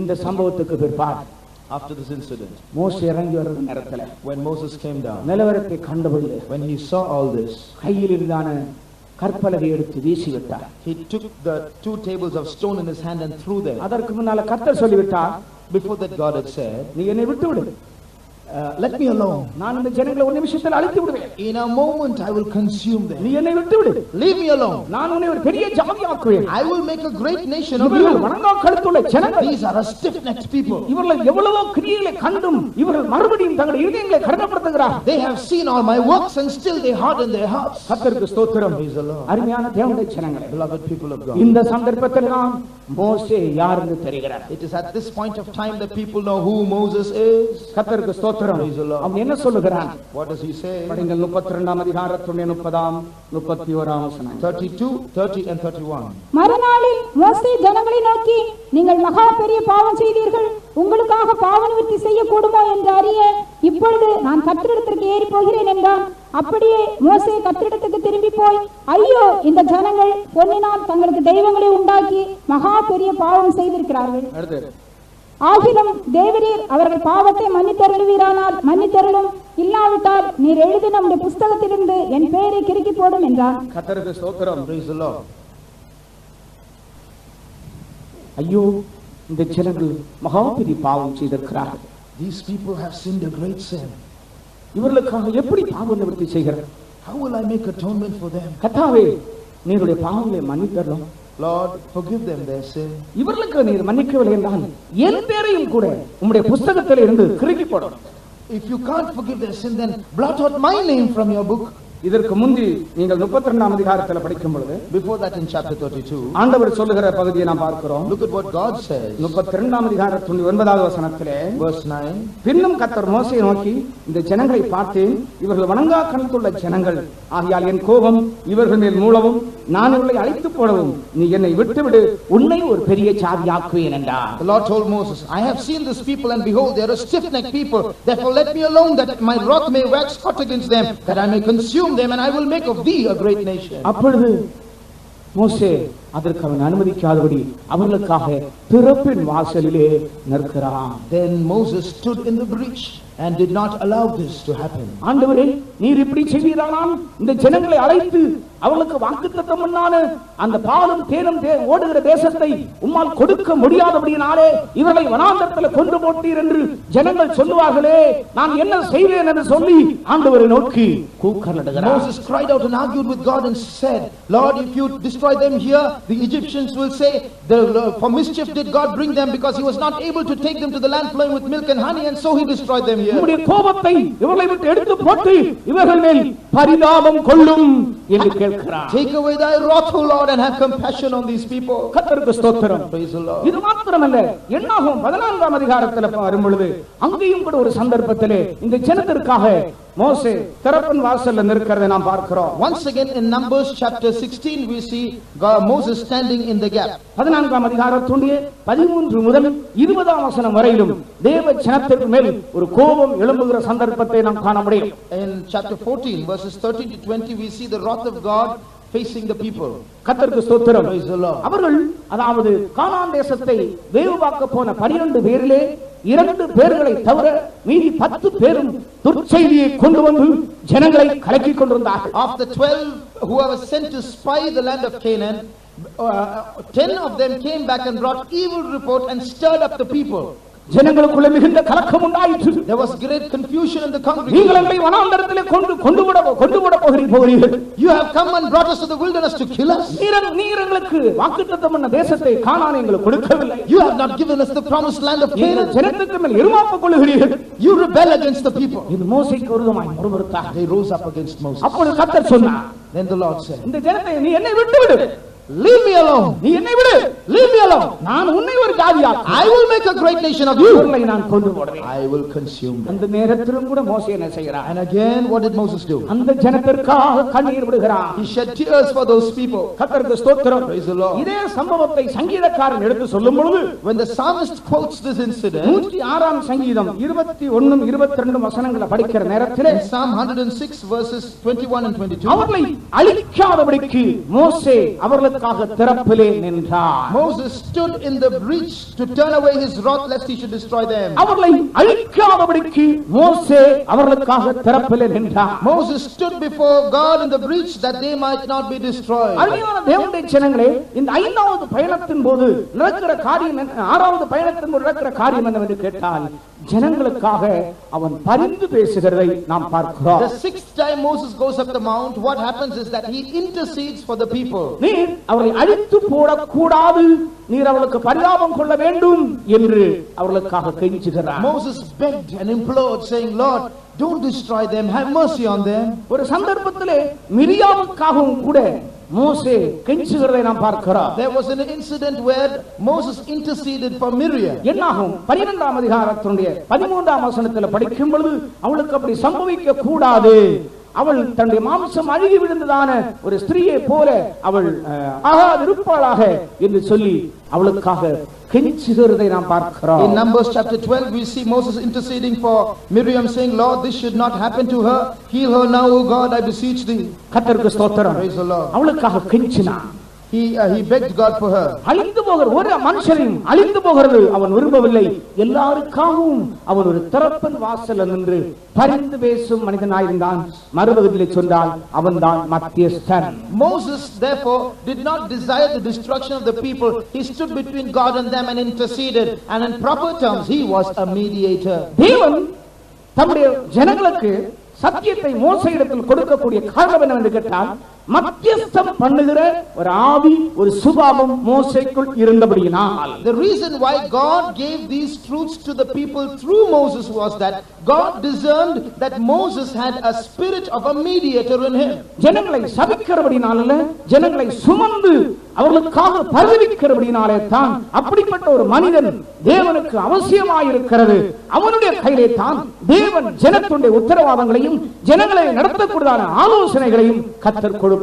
God needed a man not who curses the people, but a man who has a burden concerning the people, and it is through him that God revealed the truths that had to be given them, and God handed over the responsibility of leading the people. கலாத்தியர் 3ஆம் அதிகாரத்தினுடைய 19ஆம் வசனத்தில் படிக்கும் பொழுது மோசேயை பற்றி அவன் ஒரு மத்தியஸ்தன் என்று சொல்லப்பட்டிருக்கிறார்.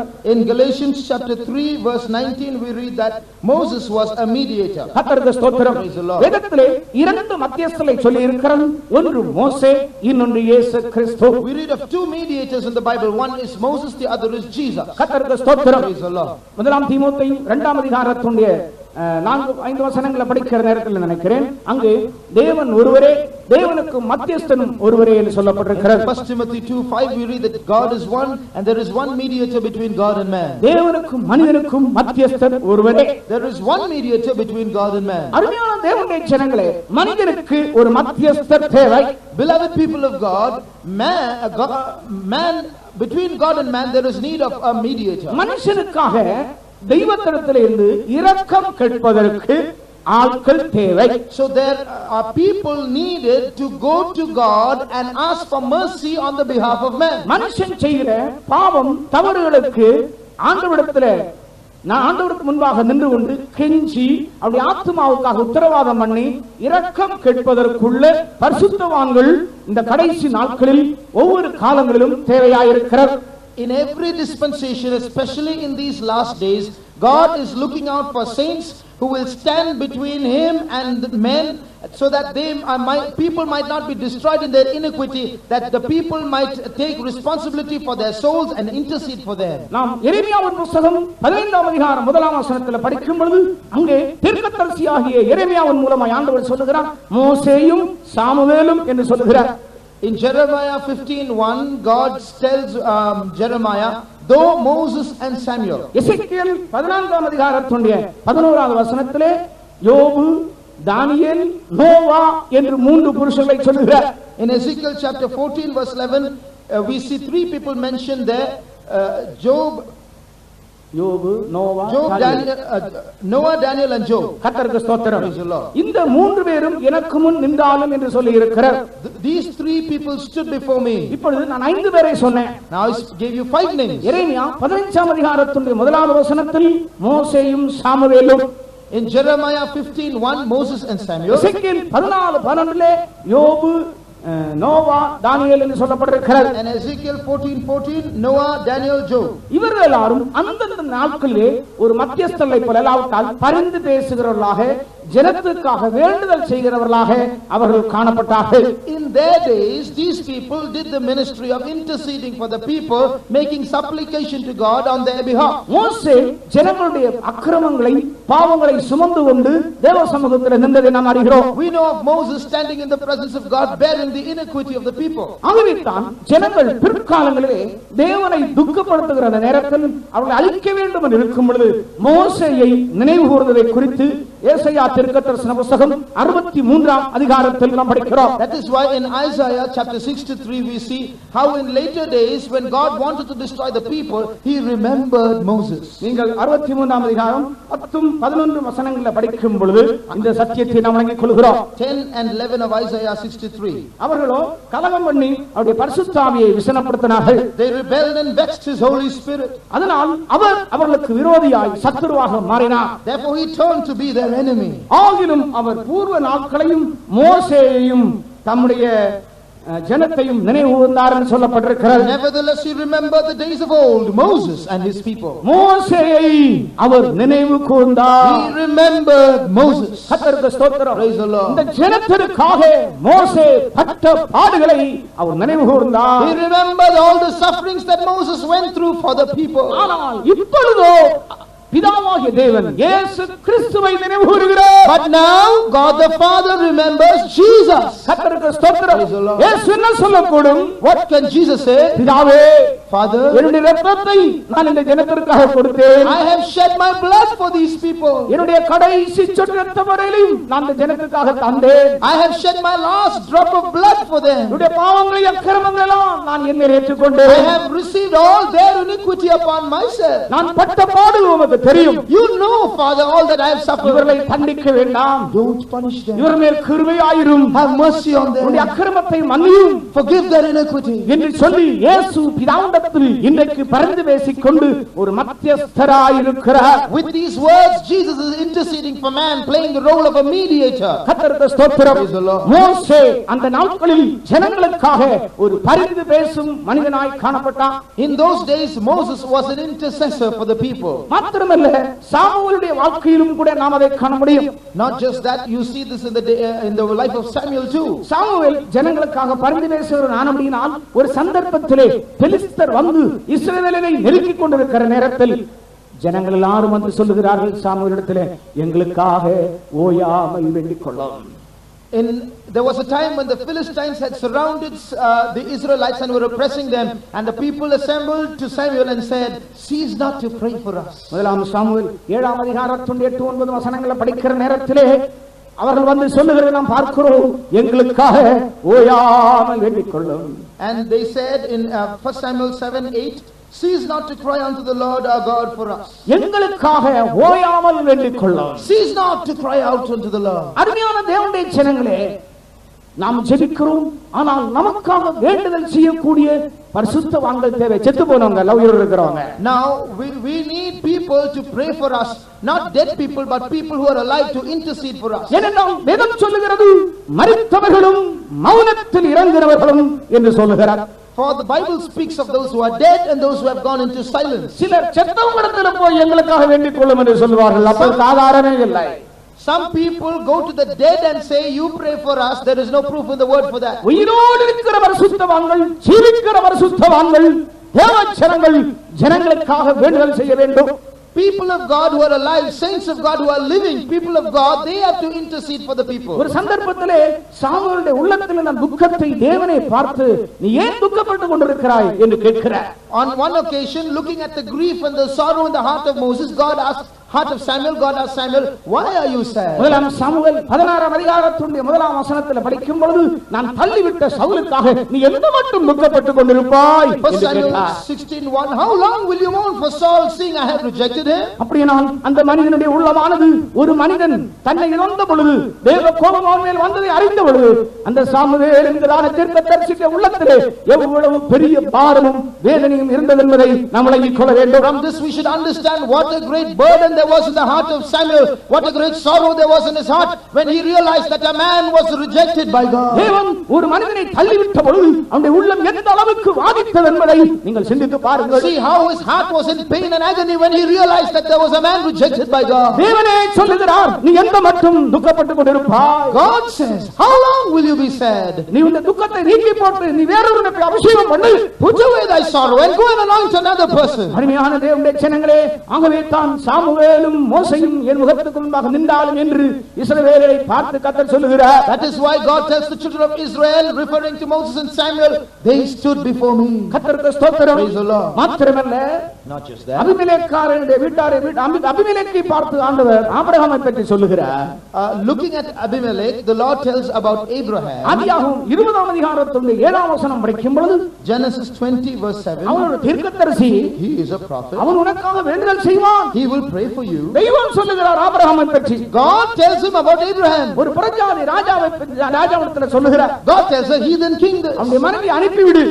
send his wife away. அவன் ஒரு தீர்க்கதரிசி. He is a prophet. அவன் உனக்காக வேண்டுதல் He செய்வான். will pray for you. கர்த்தருக்கு ஸ்தோத்திரம். Praise the Lord. பிரியமானவர்களே, ஜெபிக்கிற மனுஷரை கர்த்தர் கவனிக்கிறார். God pays attention to praying people. கர்த்தருக்கு ஸ்தோத்திரம். Praise the Lord. ஆபிரகாமுடைய உண்மையான பரிந்து பேசுதலை ஆதியாகமம் 18ஆம் அதிகாரத்திலே நாம் பார்க்கிறோம். Abraham's true work of intercession we see in Genesis chapter 18. Sodom Gomorrah பட்டணத்தை ஆண்டவர் அழிக்கும்படியாக தம்முடைய தூதர்களை அனுப்பின பொழுது, When God sent his angels to destroy the cities of Sodom and Gomorrah. அந்த நாட்களில் தேவன் எந்த ஒரு காரியத்தை செய்தாலும் ஆபிரகாமுக்கு மறைத்து ஒரு காரியத்தை செய்ய மாட்டார். Those days whenever God did anything, he never hid it from Abraham. ஆகையினால தான் ஆண்டவர் சொல்லுகிறார், நான் செய்ய போகிறதை ஆபிரகாமுக்கு மறைப்பேனோ? That is why God tells, will I hide from Abraham the thing which I do? கர்த்தருக்கு ஸ்தோத்திரம். Praise the Lord. அவன் என்னுடைய கட்டளைகளையும் நியமங்களையும் தனக்கு பின்வரும் பிள்ளைகளுக்கு அனைவருக்கும் கட்டளையிடுவான் சொல்லி தேவன் செய்ய போகிற சகல காரியங்களையும் ஆபிரகாமுக்கு வெளிப்படுத்திக் கொண்டிருந்தார். God revealed everything to Abraham, realizing that he will hand over all these things to the generation to come. கர்த்தருக்கு ஸ்தோத்திரம். Praise the Lord. ஆகவே அவன் அன்றைக்கு தேவதூதர்கள் வந்த பொழுது அவளை வரவேற்று அவளுக்கு செய்ய விடுதலாம் செய்துவிட்டு அவர்கள் சோதோமுக்கு நேராய் புறப்பட்டு போக ஆயத்தமானார்கள். That is why when the angels came, Abraham received them, was hospitable to them, and they were getting ready to go to Sodom. அங்கே நின்று கொண்டு அவன் கர்த்தரோடு பேச ஆரம்பித்தான். There he began to pray to the Lord. ஆண்டவரே, துன்மார்க்கரோடு கூட நீதிமானை அழிப்பீரோ? Lord, will thou destroy the righteous with the wicked? அவன் 50, 40, 45, 30 இப்படியே சொல்லிக் கொண்டு வருகிறான். He began to bargain with God for 50 and 40 and came down in the number. ஏன் அவ்விதமாய் அவன் போராடுகிறான் தெரியும்? Why did he have to strive with God like தன்னுடைய this? சகோதரனாகிய லோத்து அந்த சோதோமுக்குள் கிடந்தான். His brother Lot was there in Sodom. அவனை காப்பாற்றும்படியாகவே அவன் திறப்பின் வாசல் அங்க நிற்கிறான். He stood in the breach to preserve Lot. அவனுடைய பரிந்து பேசுதல் நிமித்தமாகவே லோத்து அங்கிருந்து காப்பாற்றப்பட்டான். Remembering Abraham's intercession, Lot was preserved. அருமையான தேவனுடைய பிள்ளையே, அநேக இடங்களில் நீ அழிக்கப்பட வேண்டிய, நியாயத்தீர்க்கப்பட வேண்டிய நேரங்கள் வந்தது. ஆனால் உனக்காக அநேக தேவ பிள்ளைகள் திறப்பின் வாசல்ல நின்றார்கள் என்பதை நினைவு கூறுவாயாக. Beloved friend, there were various situations when you should have been judged, when you should have been destroyed. But remember, there were people of God, saints of God, who were standing in the gap praying for you. கர்த்தருக்கு ஸ்தோத்திரம். Praise the Lord. அது மாத்திரமல்ல, ஆதியாகமம் 6ஆம் அதிகாரத்தில் படிக்கும் பொழுது நோவாவுடைய நாட்களை பற்றி நாம் அங்கே படிக்கிறோம். In Genesis chapter 6 we read about the days of Noah. அங்கே ஆண்டவர் சொல்ற நோவா என்று சொல்லும் பொழுது அந்த நாட்களில் முழு ஜனங்களும் தேவ கோபாக்கினைக்கு இரையாகிக் கொண்டிருக்கிற நாட்களில் ஒரே ஒரு மனிதன் திறப்பின் வாசல்ல நின்றான். In those days when the wrath of God was going to face the whole human race, there was just one man standing in the gap. ஜனங்கள் விசுவாசிக்க முடியாத ஒரு காரியம் தேவன் சொன்ன பொழுது நோவா அதை விசுவாசித்தார். God told the people something that man could not understand, but man could not believe, but Moses believed. அதுவரைக்கும் மழையானது பூமியிலே பெய்ததில்லை, ஜனங்கள் மழையை கண்டதில்லை. ஆனால் தேவன் சொன்னார், நான் ஜலத்தினால் இந்த பூமியை அழிக்கப் போகிறேன். Till then there was no rain on earth, man had not seen any rain, but God told Noah, I am going to destroy this earth with a flood. Noah காணாதவைகளை குறித்து தேவ எச்சரிப்பு பெற்று பயபக்தியுள்ளவனாகி தன்னுடைய குடும்பம் ரட்சிக்கப்படும்படியாக வேலையை கட்டினான் என்று எபிரேய நிருபக்காரன் சொல்கிறார். The writer to the Hebrews said, Moses believed, moved with fear, built an ark to the saving of his house and saved 8 souls with him. அது மாத்திரமல்ல, அவன் நீதியை பிரசங்கித்தவன் என்று சொல்லி இருக்கிறார். He is also called a preacher of righteousness. அந்த நாட்களிலே தெய்வத்துடைய சத்தியங்களை நியாய தீர்ப்பை குறித்து அவன் பிரசங்கம் பண்ணிக் கொண்டிருந்தான். In those days he was speaking about judgment and the truths of God. அவனுக்குள்ளே ஜனங்களுக்காக ஒரு பாரம் அவனுடைய உள்ளத்திலே இருந்தது. He had a great burden about the people of God. கர்த்தருக்கு ஸ்தோத்திரம். Praise the Lord. அதுபோல யோபும் கூட, The same with Job. யோபும் கூட தன்னுடைய சிநேகிதருக்காக விண்ணப்பம் பண்ணுகிற மனுஷனாய் இருந்தான். Job was a man who interceded for his friends. அவன் தன்னுடைய சிநேகிதருக்காக விண்ணப்பம் செய்த பொழுது தேவனுடைய சிறையிருப்பை திருப்பினார். When he interceded for his friends, God changed his captivity. அவன் சன்மார்க்கனும் உத்தமனும் பொல்லாப்பை விட்டு விலகுகிறவனுமாய் இருந்தான். He was a man who eschewed evil and forsook evil. கர்த்தருக்கு ஸ்தோத்திரம். தானியேல் அப்படிப்பட்டவனாய் இருந்தான். David was such a man. தானியேல் உண்மையாய் ஒரு ஜெபிக்கிற மனுஷனாய் இருந்தான். Daniel was truly a man of prayer. முதலாவது தன்னுடைய தனிப்பட்ட வாழ்க்கைக்கு ஜெபஜீவியம் இன்றியமையாதது என்பதை உணர்ந்தபடியினால் அவன் சிங்கக்கவியிலே போடப்படும்படியாக ராஜாவுடைய கையினால் பத்திரத்திலே கையெழுத்து போடப்பட்ட போதிலும் எருசலேமுக்கு நேராக பலகங்களை திறந்து வைத்துக் கொண்டு தான் செய்து வந்தபடியே தினமும் 3 வேளை அவன் எருசலேமை நோக்கி வேண்டுதல் செய்து கொண்டிருந்தான். Because he realized the importance of personal prayer. Although the king had issued a decree against this and had signed and sealed it, he opened his windows towards heaven and prayed looking towards Jerusalem as he did aforetime. அது தேவனுக்கு தன்னோடு இருந்தான தேவனோடு இருந்தான தனிப்பட்ட ஐக்கியத்தை It காண்பிக்கிறது. shows his personal relationship with God. ஆனால் அதே நேரத்தில் 7ஆம் அதிகாரத்தில் வரும்பொழுது எருசலேமுடைய சிறையிருப்பு காலம் முடிய போகிறது, 70 ஆண்டு காலம் நிறைவேறப் போகிறது அறிந்த பொழுது உபவாசித்து ஜெபிக்க ஆரம்பித்தார். At the same time, when you come to chapter 7, when he realizes that the 70-year tenure of captivity is coming to an end, he began to fast and pray. கர்த்தருக்கு ஸ்தோத்திரம். Praise the Lord. அப்போ தன்னை குறித்து மாத்திரமல்ல முழு இஸ்ரவேல் ஜனங்களும் சிறையிருப்பிலிருந்து வெளியே வர வேண்டும் என்கிற ஒரு பாரம் அவனுடைய உள்ளத்தில் இருந்தது. So his burden was not just a personal selfish burden. He had a great burden that the whole nation of Israel might be released from captivity. அவரை தன் அருமையானவர்களே இந்த கடைசி நாட்களிலும் கூட ஜனத்துடைய நலவரத்தை உணர்ந்து தேவ சமூகத்தில் நின்று பரிந்து பேசும் பக்தர்களை கர்த்தர் தேடிக் கொண்டிருக்கிறார். Even in these last days, God is looking for devout people, saints who will understand the state of the people and stand in the breach and intercede for them. 2 வருஷத்துக்கு முன்னே நான் இங்கே இருந்து கேரளாவுக்கு ஒரு கன்வென்ஷனுக்கு போய் கொண்டிருக்கும் பொழுது நான் என்னோட சேர்ந்த ஒரு சில சகோதரனும் நீண்ட தூரம் பிரயாண களைப்பினாலே ஒரு ஈவினிங் ஸ்டால் ஹோட்டல்ல உட்கார்ந்தோம். 2 years ago, when I was on the way to Kerala for a meeting, I and a few brothers, because of being tired, fatigued out of a long journey, we were seated at an evening stall. நாங்கள் tea குடித்துக் கொண்டிருக்கும் பொழுது இன்னும் சில வாலிபர்கள் அங்கே உட்கார்ந்திருந்தார்கள். As we drank tea, we noticed that there were some other youths there. அவர் எங்களை பார்த்த உடனே அவங்களுக்கு கொஞ்சம் வேடிக்கையாக தோன்றினது. And when they saw us, we became a kind of gazing stock for them. ஒருவன் சொல்லுகிறான், கிறிஸ்தவர்களே 2 தரப்பினர் இருக்கிறார்கள். One young man said, there are 2 kinds of Christians. ஒரு குரூப் வந்து அம்மா குரூப், இன்னொரு குரூப் வந்து பையன் group. One is the mother's group, the other is the child's group. இது வந்து பையன் group, This is the child's இது group. மகனுடைய group. This is the son's இவங்க group. என்ன பண்ணுவாங்கன்னா சும்மா அடிக்கடி அழுதுகிட்டே இருப்பாங்க. These people very often they'll be crying. அம்மா குரூப் வந்து அழாது, அவங்க வேற ஒரு விதமா இருப்பாங்க. இவங்க என்ன பண்ணுவாங்கன்னா அடிக்கடி நீங்க எங்க போய் பாத்தீங்கன்னா அழுதுகிட்டே இருப்பாங்க. This mother's group, they won't cry often, but these people, you look at them, they will be crying all the time. கர்த்தருக்கு ஸ்தோத்திரம். Praise the Lord. அவன் உண்மையை கண்டுபிடித்திருக்கிறார். They had discovered the truth. கர்த்தருக்கு ஸ்தோத்திரம். Praise the Lord. இது இயேசுவின் group. This is Jesus' group. இவர்கள் என்ன செய்து கொண்டிருப்பார்கள்? What will they do? இவர்கள் என்ன செய்வார்கள்? What will they do? இவர்கள் அழுவாங்க. என்ன காரணம்னு தெரியல, ஆனா ரொம்ப அழுவாங்க. They will cry. Don't know what the reason is, but they cry all the time. சொல்லி அவர்கள் ஒரு நக்கலா பேசிக் கொண்டிருக்கிறார்கள். So they were mocking. Pastor TV Thomas என்பவர் பிரசங்கம் பண்ண பிரசங்கத்தை கேட்டேன். I listened once to a sermon of Pastor T.V. Thomas. TV Thomas அல்ல, இப்பொழுது இருக்கிற பாஸ்டர்ல இன்னொரு pastor. Another Pastor T.V. Thomas. கர்த்தருக்கு ஸ்தோத்திரம். Praise the Lord. திருவல்லாவிலே விசுவாச வீட்டை தேடி ஒரு சாயங்கால நேரத்தில் ஒரு மனிதன் வந்தார். A man towards the evening came towards the faith home at Tiruvalla. ஜங்ஷன்ல வந்த பொழுது அவருக்கு வழி தெரியாதபடி பக்கத்தில் இருக்கிற ஒரு கடையில போய் விசாரித்தார். Not knowing the route, he went and asked the way to at a stall shop nearby. பெந்தெக்கோஸ்தே அந்த ஆலய ஃபெய்த்தோம் இருக்கிற இடத்துக்கு எப்படி போக வேண்டும் என்று கேட்டார். Do you know how to go to the Pentecostal church? வலது பக்கமாய் போய் இந்த அப்படியே நீ போய் மேல போகும்பொழுது ரைட் சைடுல அவட கரையின சத்தம் கேட்கும், அതാണ് பெந்தெக்கோஸ்தே. He said, you go by this right fork and take the road. As you go uphill, you will hear the sound of crying. That is the Pentecostal அங்கே church. கொஞ்சம் பேர் அழுது கொண்டிருப்பாங்க, ஒரு அழுகிற சத்தம் கேட்கும். You will hear the sound of crying when you go uphill.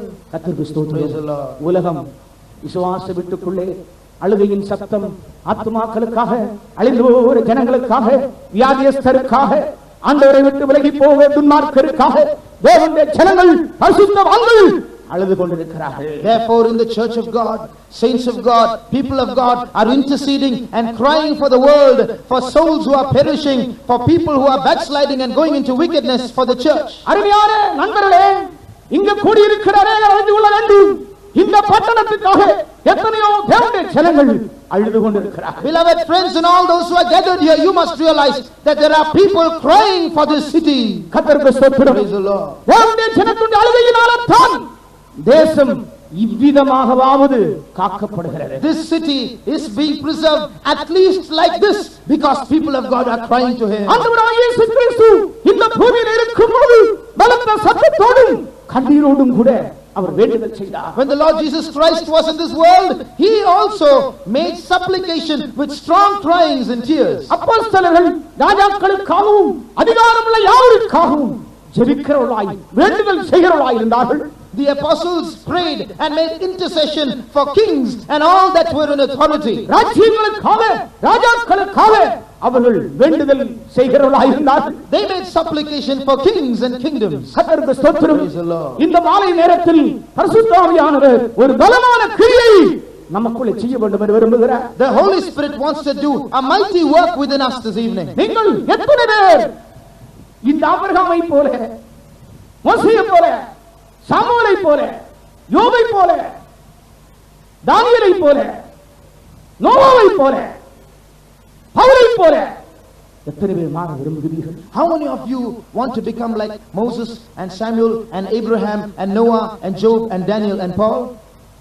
இயேசுவோடு கூட மலையில் வீற்றிருந்த ஜெபித்த பரிசுத்தவான்களோடு கூட நீங்களும் காணப்பட விரும்புகிறீர்களோ? Do you want to be in that group of people who were with Jesus upon the mountain and pray?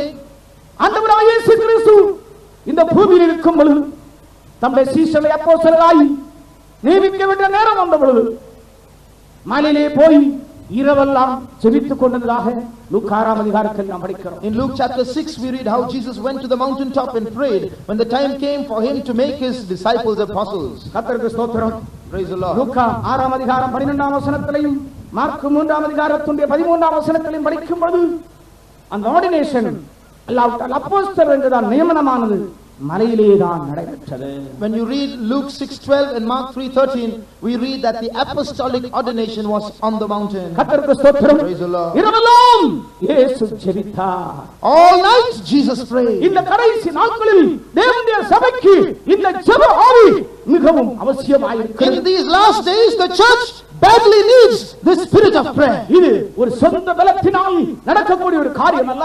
This is not something that we can do with our own strength. நம்முடைய pastor இந்த கூட்டத்தின் ஆரம்பத்தில் சொன்னார், இன்றைக்கு நான் இங்கே அற்புதங்களை செய்வேன் என்று கர்த்தர் சொன்னதாக சொன்னார். In the early part of this meeting our pastor said, the Lord says God is going to do miracles here. உங்கள் அநேகருடைய ஜெபங்கள் பரலோகம் கேட்டுவிட்டது.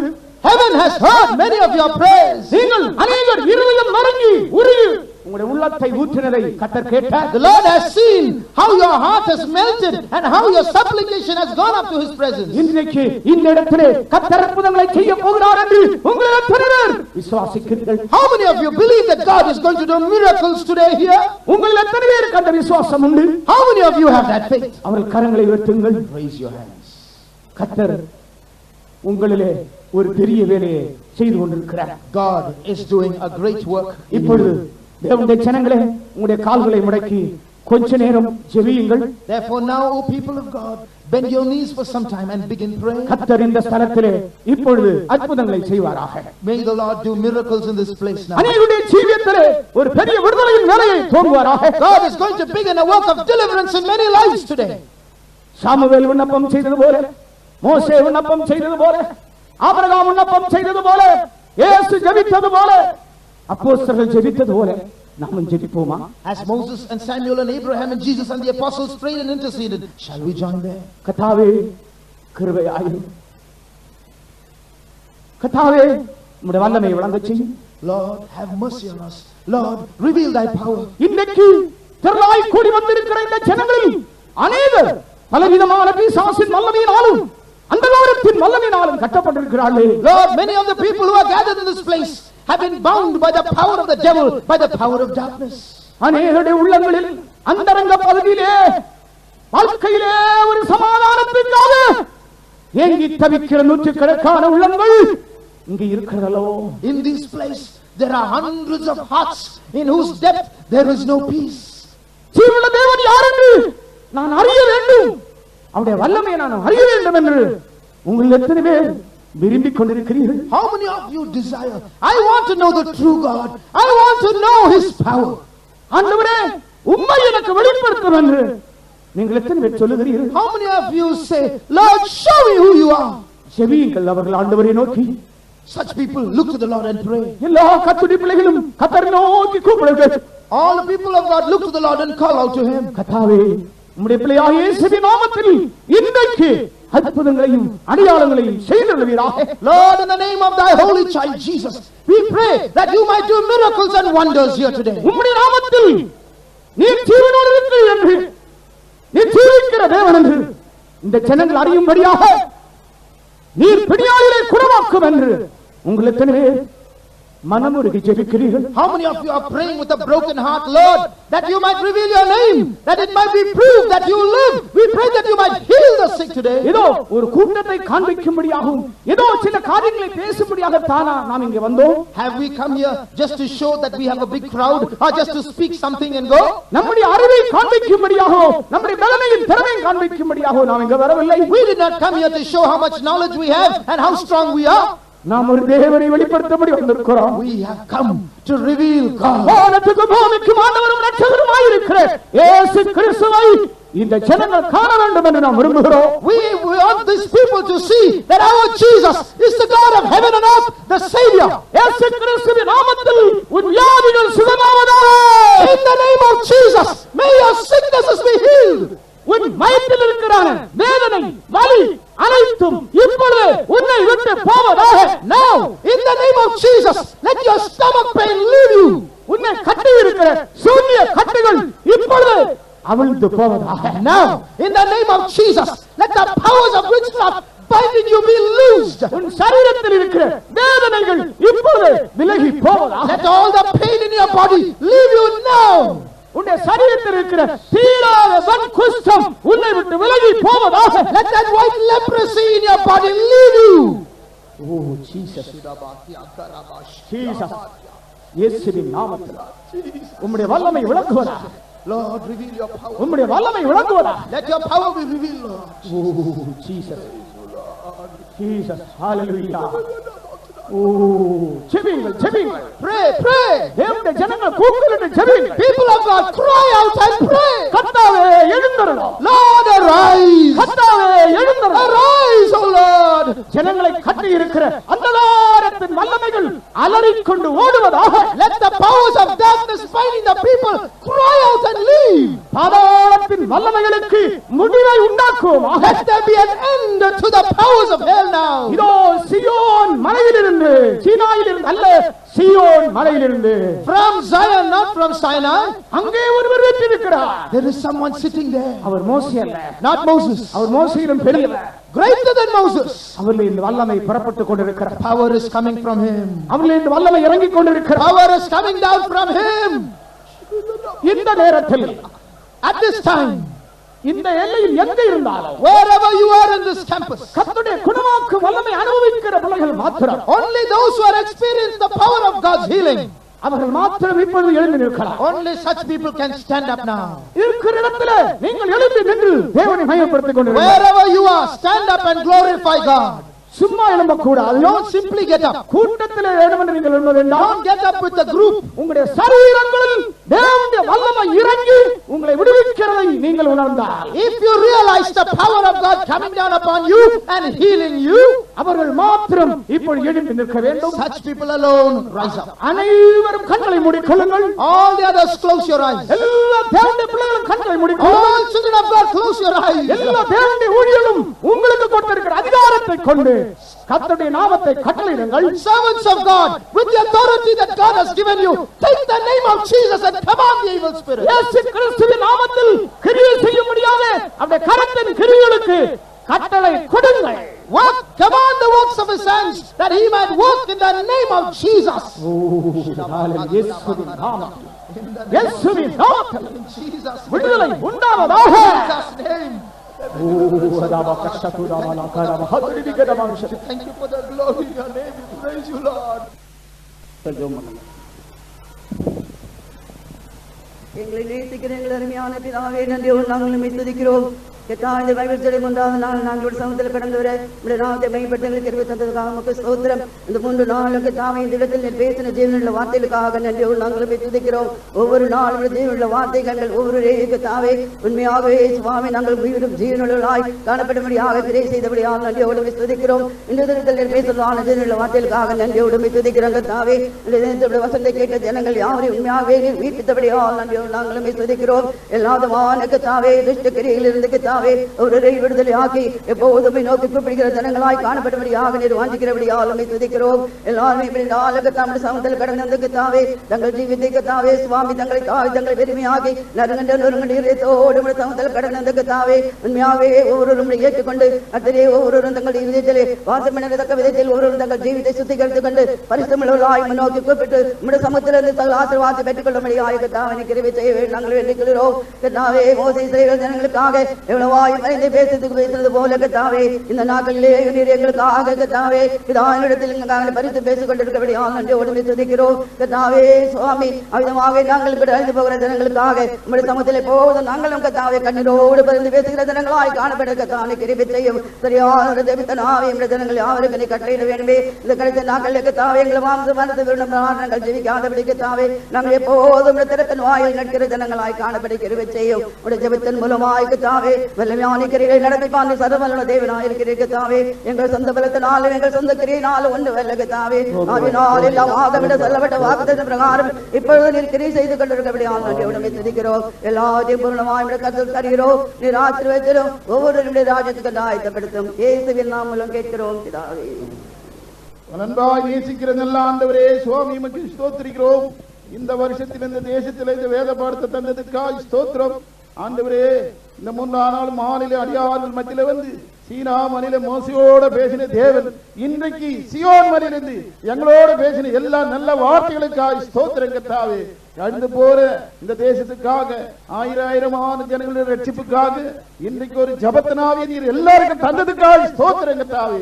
இந்த தேசத்துக்காக பரிந்து பேசும்படியா அழிந்து போற ஆத்மாக்களுக்காக பேசும்படியா நீர் எங்களுக்கு சொல்லி தந்த நல்ல ஆலோசனைக்காக ஸ்தோத்திரம். கேட்ட வசனத்தின்படியே உடைய ஜனங்கள் ஜீவித்து நீர் வரும்போது உம்மை சந்திக்க ஒவ்வொருத்தரையும் நீர் ஆயத்தப்படுத்தும். எல்லா மகிமையும் கனமும் நீர் எடுத்துக்கொள்ள ஆசீர்வதி இயேசுவின் நாமத்தில் கேட்கிறோம் பிதாவே. நம்முடைய கர்த்தராகிய இயேசு கிறிஸ்துவின் கிருபையும் பிதாவாகிய தேவனுடைய அன்பும் பரிசுத்த ஆவியானவருடைய ஐக்கியமும் நம்மோடு சகல பரிசுத்தவான்களுடைய இயேசு கிறிஸ்து மட்டும் கூட இருப்பதாக. அல்லேலூயா அல்லேலூயா அல்லேலூயா.